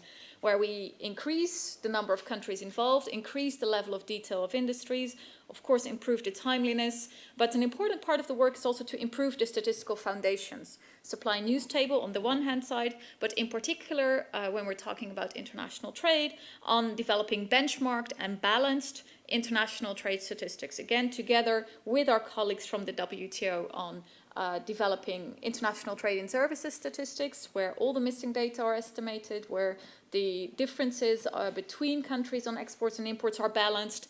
And again, what's an important input in this process is the bilateral meetings that we organize with countries at a variety of the different technical meetings that we organize at OECD as well as in other international fora, for example, Eurostat. And we are releasing at the moment, or we have in fact already released some of these, what we would call auxiliary data sets.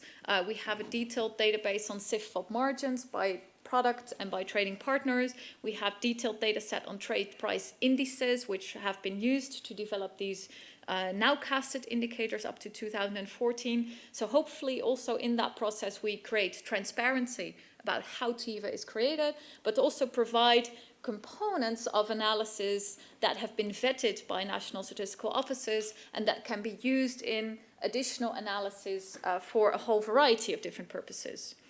An important part of our work is also to coordinate with a variety of other TIVA initiatives that have emerged. You might be aware of WIOD, which is the academic initiative. We have are setting up collaborations with Eurostat, who are developing a European TIVA. There's North America TIVA, the APEC TIVA. So there's a variety of regions and regional international organizations who are developing these data.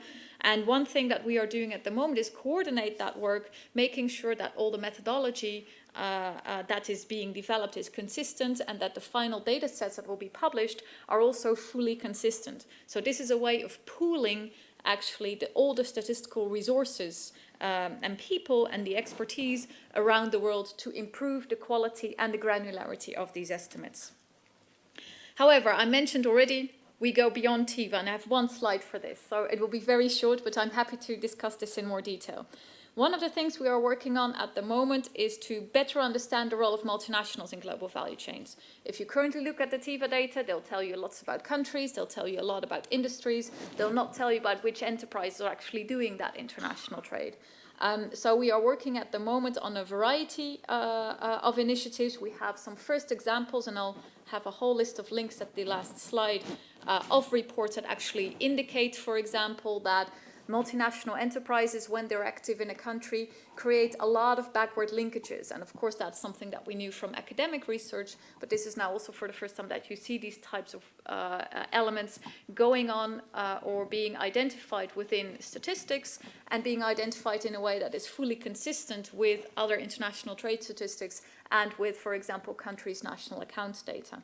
We have a variety of expert groups on this to do more work on this. An important element as well is the linking of trade and business statistics within statistical offices, and we have started the construction of a database on multinational enterprises. The issue of digital trade, maybe just to highlight that this is something still very much at the beginning, so we'll not have digital trade statistics yet at the moment because countries are really in the process of developing those.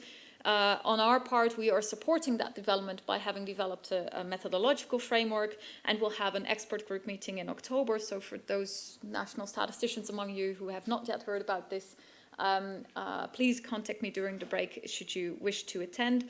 And these types of messages will also go back into the international work at the UN level, at the Statistical Commission, but also at the IMF in the Balance of Payment Committee group to start thinking about how can we develop these statistics going forward. So thank you for this very brief moment to share with you some of the activities. Hopefully this is the agenda for the UN Comtrade meeting in a few years from now, where I'm looking forward to having visualizations on all these topics, provided of course that we can actually get you that information. Should you wish to see more examples or ideas, please follow these links or contact me by email. Thanks.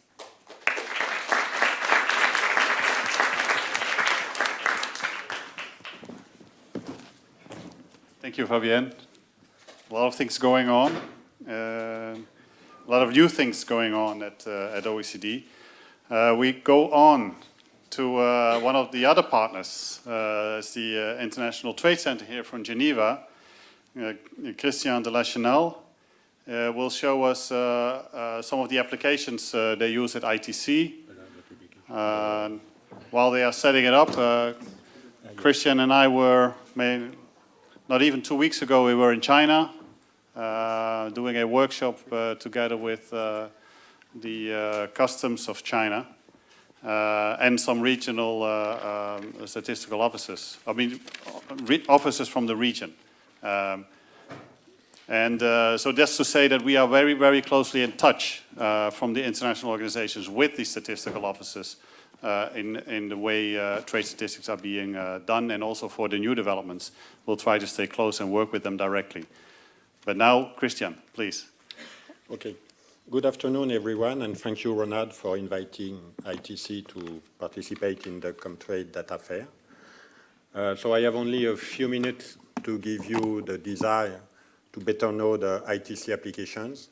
In ITC, we have developed different applications.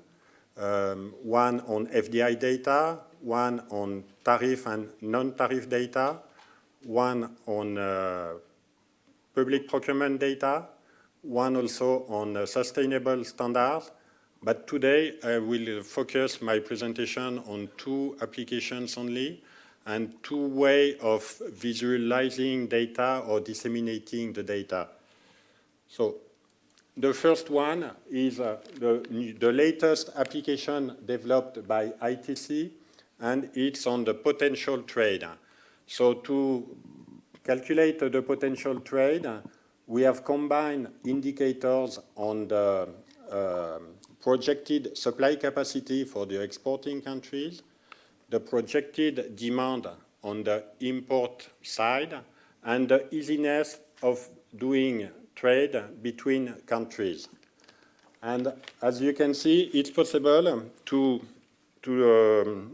visualize the bilateral export potential. So you can select any exporting countries and any importing countries, and you will see the bilateral potential. So in my example, I have selected Thailand as exporting countries and China as importing country.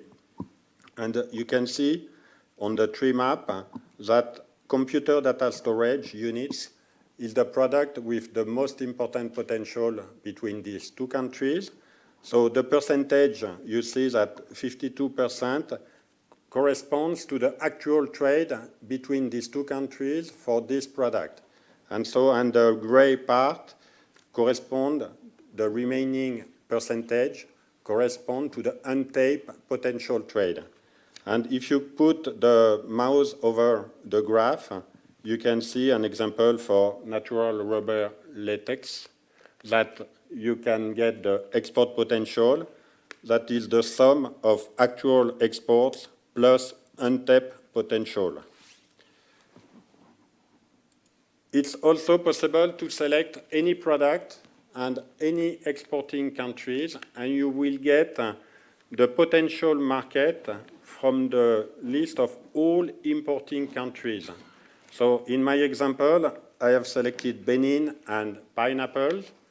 And on the gap chart, you can see some very interesting information. So an example, if you take Italy, you can see that Benin has not exported pineapple to Italy, has not yet exported pineapple to Italy, but there is a potential to develop this trade, to export pineapple to Italy.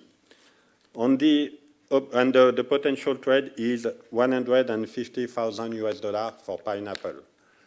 On the opposite side, you can, if you look at France and Belgium, you can see that the actual trade is above the potential trade, because as you know, they speak the same language in Belgium and France as in Benin, and probably there is also an important community of Beninese in the two countries.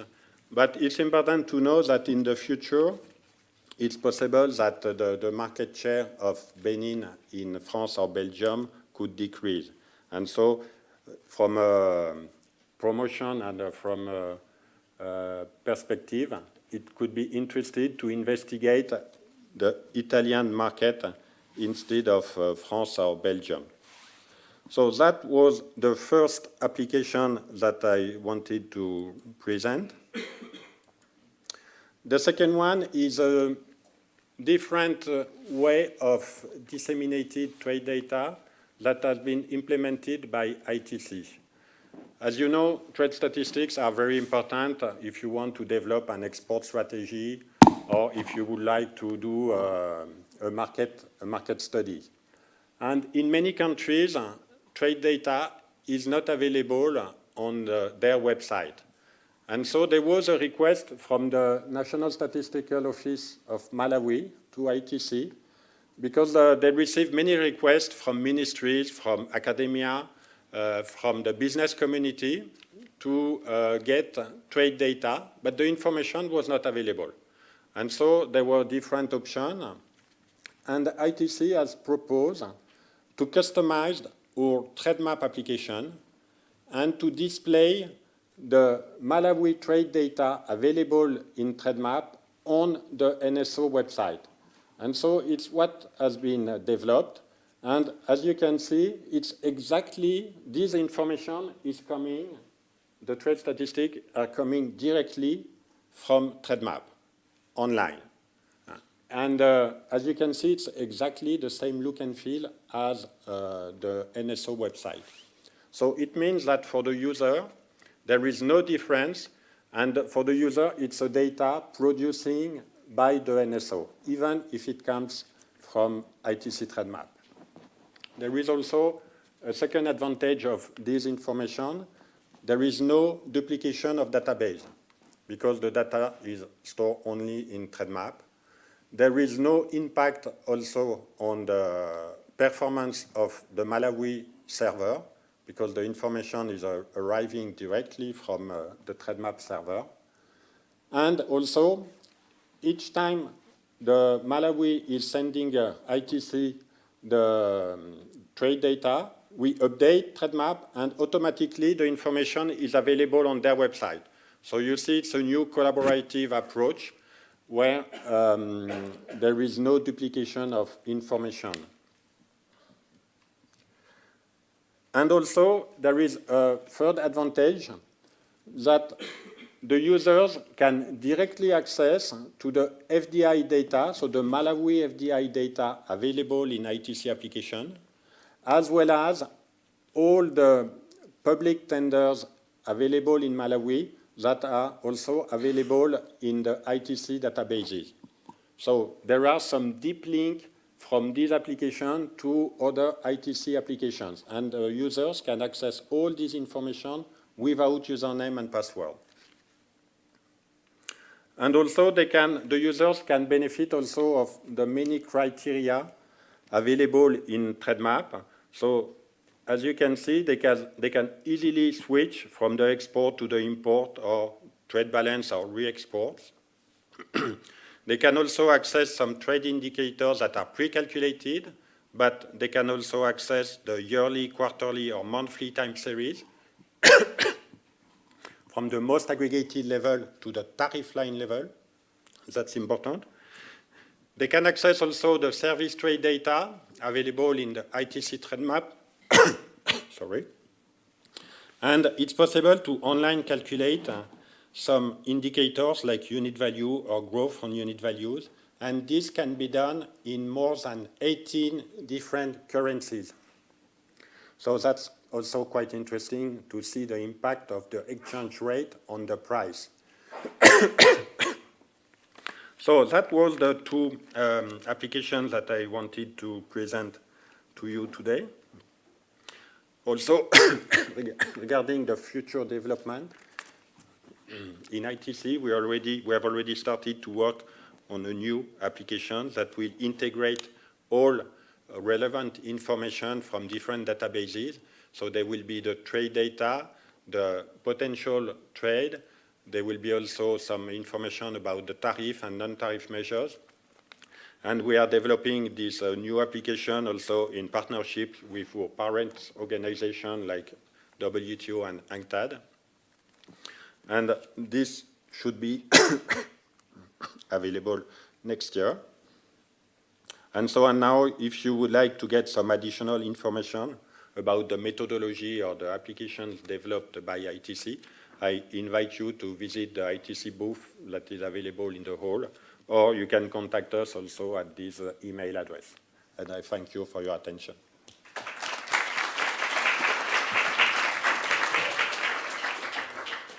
Christian, thank you very much. I'd also like to thank everybody for sticking around. We have our fifth person in this second group, who is probably by far the person with by far the most experience working with trade data. We have Don Brescher from Trade Data Monitor. I've known Don, I was happy to know him already for 25 years ago at least. Well, he was already an experienced trade data, somebody working with trade data. So please, Don, you have the last minutes of this first group, of the second group. I'll be brief. Okay. Just the web. Just put on TradeDataMonitor.com. Well, thank you for that nice introduction, Ronald. I was hired by the U.S. Department of Commerce as a very low-level government official. Well, I interviewed 38 years ago and was hired about 37 years ago. And soon after I started to work there, I said, well, why'd you hire me? And they said, thank you. Sorry. And they said, well, you were the most enthusiastic. I saw a presentation just earlier today where they merged trade statistics with music. I never thought about dancing to the trade data before, but I assure you, I am more enthusiastic about trade data today than I ever have been. Certainly, my colleagues who have made their presentations today certainly either equal or excel me with enthusiasm. It's rather impressive presentations. My focus in trade data and my enthusiasm has been because of one central thing. In the modern economy, as economies have grown, the fuel for the prosperity and the growth has been international trade. In the 50s and 60s, international trade was basically a North America to Europe with Australia and Japan event. But as trade increased, more and more countries got involved with this, such as the Tigers, remember that, and the Tiger Cubs, and there was a call for a new economic order, and Latin America and the Middle East got involved in the process. And corporations have had to struggle to keep track of what's happening in the world, even though they may be the leaders in their products. Governments in new emerging markets, new emerging places like Thailand, had to try to figure out how to take advantage of this phenomena, this globalization phenomena. So what's globalization, folks? Well, it's just a lot more imports and a lot more exports.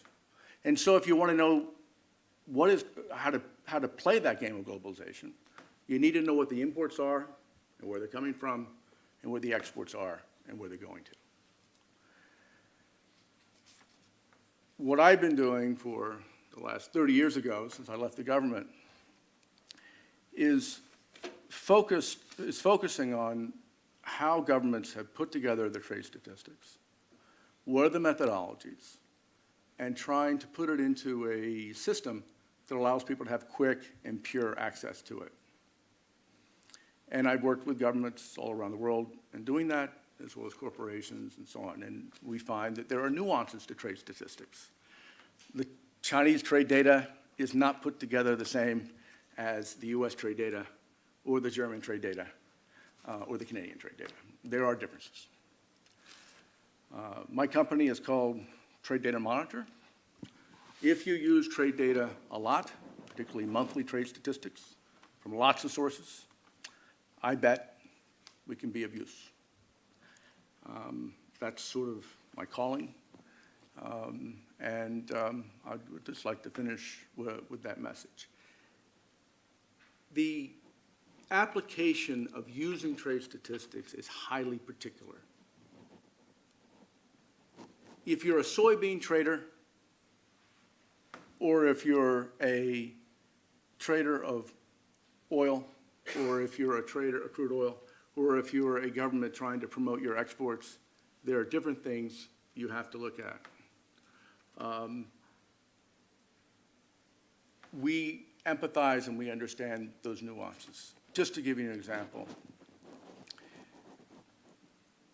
with crude oil, the values are kind of easy to understand if you're looking at a global trade model for crude oil. But if you really want to understand, you have to have the quantities.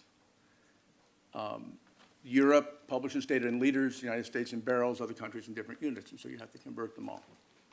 And then if you're really sophisticated, that's not even good enough to have it all in liters or all in tons. You have to know the oil weights by source country and things of this sort if you're into that business. That's why it's good that Ronald only gave me 8 minutes, because I would bore you in talking about the details and the nuances of trade statistics very quickly. I find it exciting and I'm enthusiastic, but only if I have a specific audience to explain it to. In any case, thank you again for the opportunity to say hello, and look forward to seeing you all around.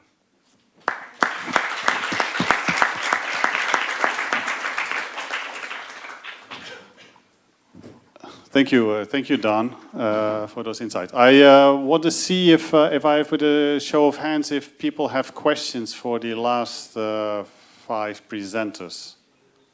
I know it's getting late a little bit. I see one question.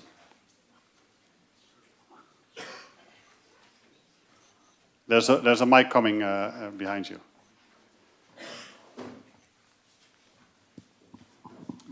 Thank you very much. I have two questions. One is on the quality of data, because we have been talking about the quality of data, and after a series of presentations, now I have increasing doubt how good the data actually are that, for example, Comtrade is publishing. And I wonder if maybe the different presenters could give us a bit of a sense of how good the data is, and therefore how we should use it, or why we shouldn't use it, and then what could we do about it?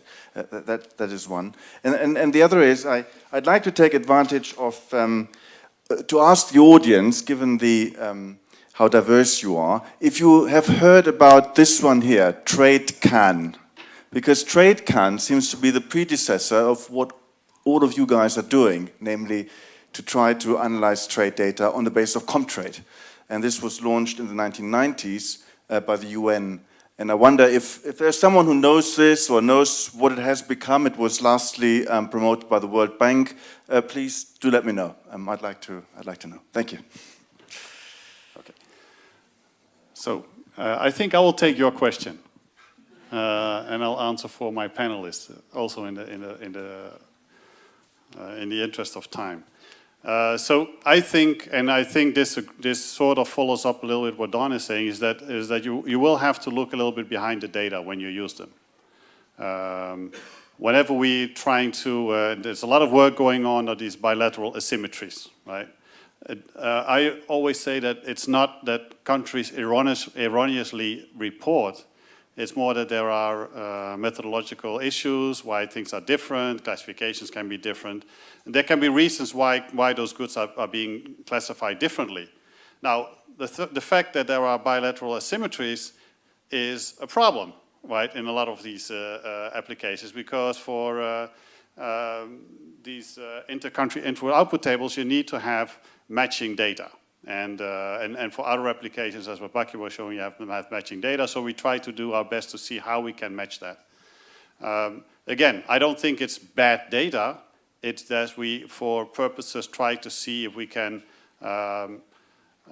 straighten out those asymmetries. One of the things, for instance, is, well, countries report on input of a country of origin. They report imports of country of origin, whereas the exporting country, which are different administrations when they do their recording, might not know the final destination. So that's one of these issues which we're trying to solve. We're looking at country of consignment, which is closer. That's one of these things. Countries, when they talk to each other and trying to reconcile, they will look at that. For instance, just a case in point, and then there I will stop, is that US and Canada should have perfect kind of bilateral data. If you're going to look into Comtrade, you won't find that exactly the same. Why? Because Canada reports on an import of origin basis, whereas the exports of US to Canada are on a, let's say, direct consignment basis. And to say that in other words is like the Canadians might know that those imports actually came from Canada, but the US just exports it to Canada as an export from the US to Canada. Yes, just to give you one of the reasons for those asymmetries. That can be solved if countries talk to each other. Within NAFTA, they're making this NAFTA regional input-output table.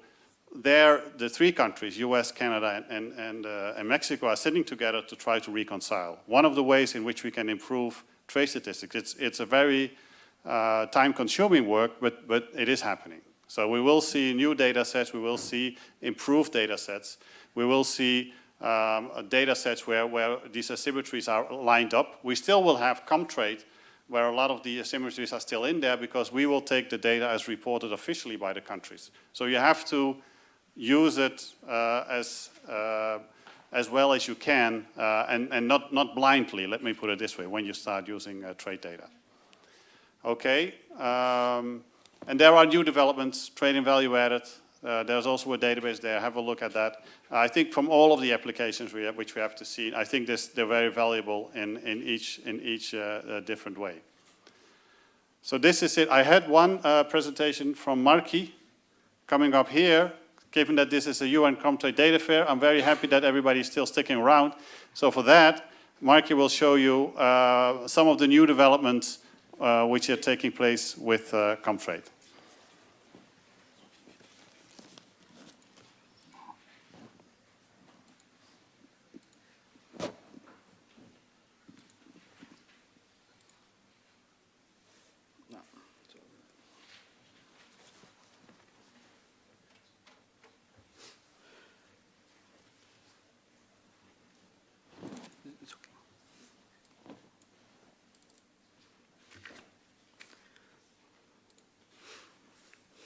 Okay, so we wait until it's up. So thank you very much.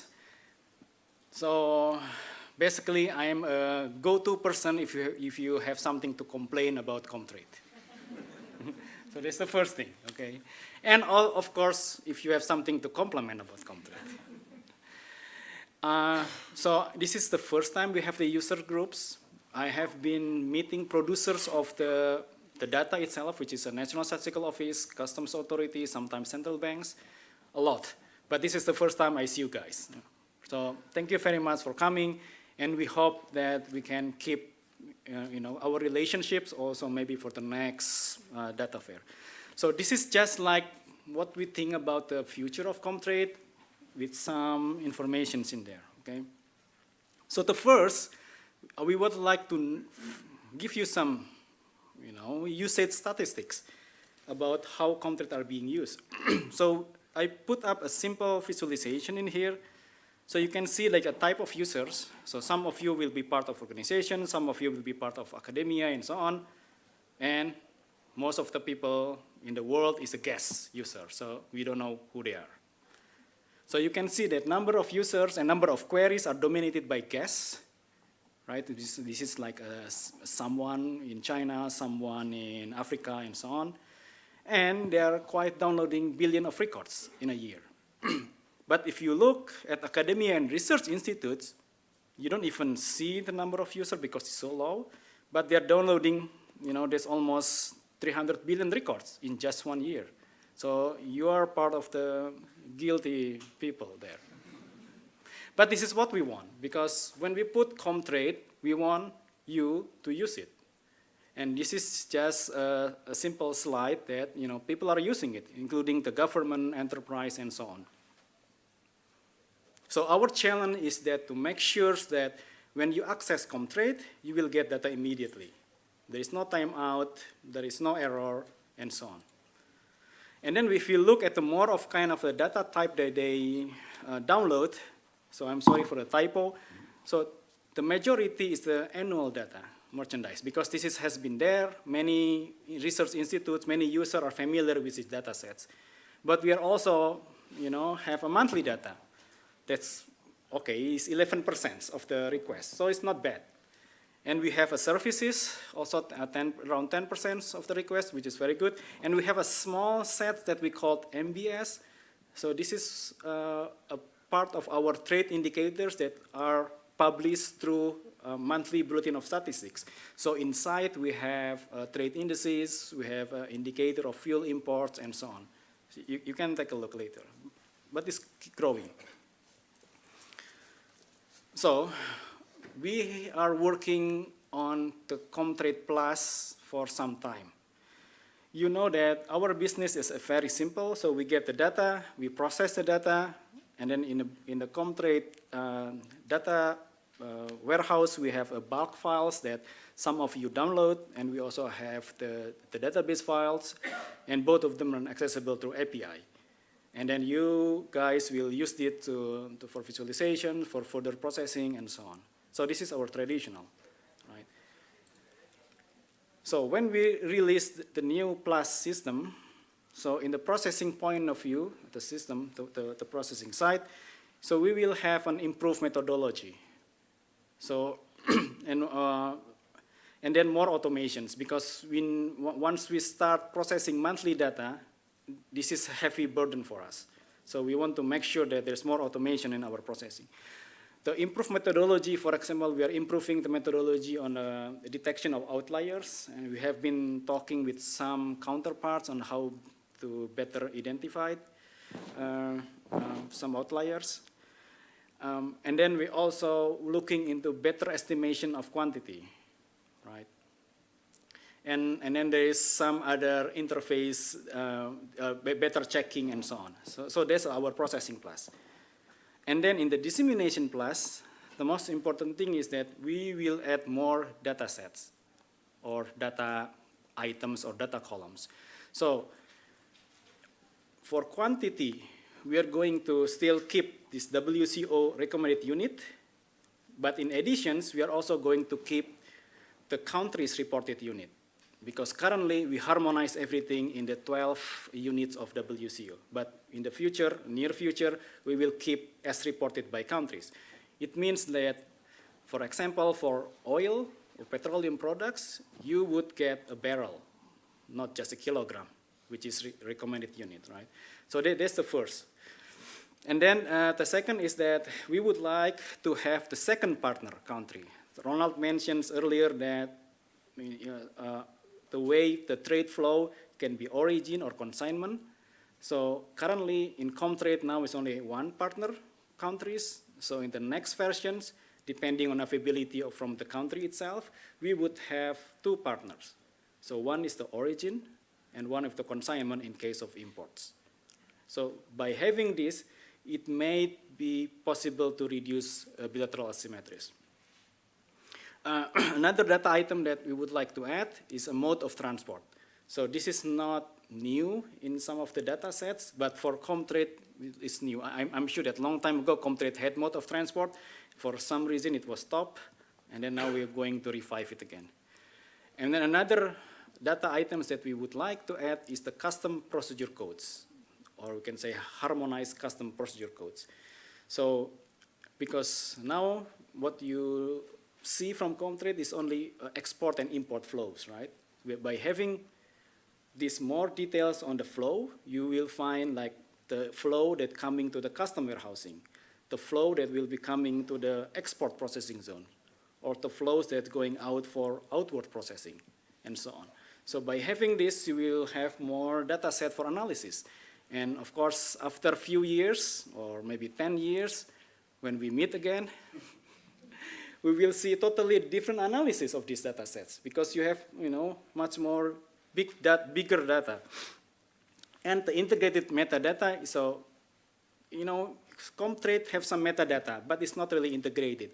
So if I ask you where you can find the conversion factor that we use to convert from national data to USD, do you know where to find it? No, right? It's somewhere in the Comtrade website. It's not integrated.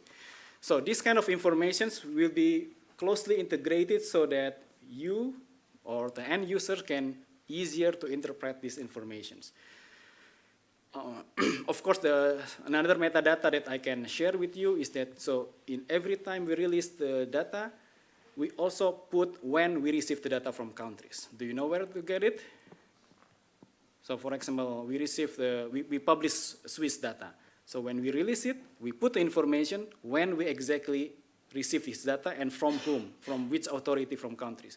So we all of this metadata in our database, but it's a little bit hidden. Okay, next. So I think we have been talking a little bit about labs, but I think that like 2 or 3 years ago, when we had an idea, oh, let's put everyone together in this, one single website, it's not really fancy. I mean, it's just a website to showcase your product. But I think that this is very good to foster the community, that now you are here, you are part of the community. And also, I think that it's enable innovations, because people look at this and say, oh, I can do it better. So this is a challenge, so let's do it better. So we do have a traditional output or a yearbook, as you say, that based on a simple table, like, so this is a copper. And you can see that by the world, so there's some estimation involved in here. Export imports of in this case, it's imports of the copper, and then break down by a top commodities, and then we move to more into a static graph on the right side. And then we have some kind like, some animation that you can also access. So this is not new, but we as the UNSD also, we are trying to evolve into more visualizations. Yeah, so you can see the copper, and then you can see that Latin America is important. So the net export is very big, 14 billion. And then you can see, we mentioned earlier, this is a Sebastian country, which is Chile, right? So it's confirmed. Now this is the last slide that I would like to share. In the beginning, Ronald mentions that, let's put it in the cloud, but it's sometime in the future. So in brief, you guys extract the data and then you load it or you put it in visualization. So this is waste of time. So when we put it inside the cloud, you don't need to do extraction anymore. You just immediately analyze it using the tools available in the cloud. So, or visualization that are already available in the cloud. So this is what we foresee in the Comtrade. So our usage statistics when saying that 900 billion records downloaded in the past 15 years doesn't mean anything anymore because everything will be in the cloud, right? So we are looking forward to this, but of course there is like a huge technical barrier to put the data, all the data in the Comtrade, make sure that the processing system works and is always updated on time and so on. And of course for you guys, the way you look at the trade data and the way you analyze and visualize and crunch a number will be different when you are working in the cloud, right? And in additions, that having additional data sources to supplement Comtrade, which is an official trade statistics, may be interesting. So this is, I mean, some IT guys maybe know this. We have a concept of data lake, meaning you have a lake and you just throw any kind of the data and it's still a lake. So we have 3 that we identified so far. So we are looking into the UPU, is a Union Postal Parcel Post data. So we look into this because they keep track on all of this parcel tracking.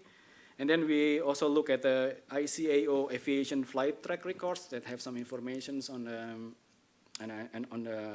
the movement of some goods, and automated vessel identification tracking records, right? So this is basically in many of the big ships, tankers or containers, they have a GPS that submit their locations and their directions every minute. So this is real time. So all of these informations, if you combine with the trade statistics, will most probably give a better forecast. So all of this is not just the UN that looking into it. So we are heading this global working group on the big data for official statistics. Some European people, colleagues also, they're working on this, and we are trying to mix and match between the big data sources and also official sources that are available. Thank you very much. Until next 10 years.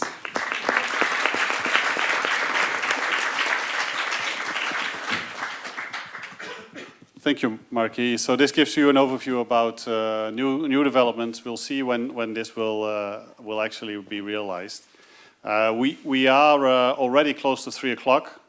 That's when the different session starts in smaller rooms upstairs. I see there's one gentleman who maybe wants to ask a question, but has to be very, very quick because we want to give people a little bit of time before the next session. If you have a quick question. Well, it's to you. We've had some great presentations. Okay. Are we going to be able to download them from the Comtrade website? Or? Yeah, we will make the links available. A lot of this is directly from the sites of the people who presented. So we'll make all of those links available for sure. And we'll be very happy to do that. Thank you very much all for your attention. I hope it gave you a nice overview about what's happening. There's a lot of things happening. I would like to thank again all of the presenters, the ones also in the final group. Jürgen, Don, Fabienne, Paul, Marky, Christian, cannot forget him. Thank you all very much. And we now start at 3 o'clock in room 701. We are here at the second floor if you go up. That's where Abrams Wiki is. Harvard is in 703. And the Studia Bo is in 601. Please enjoy.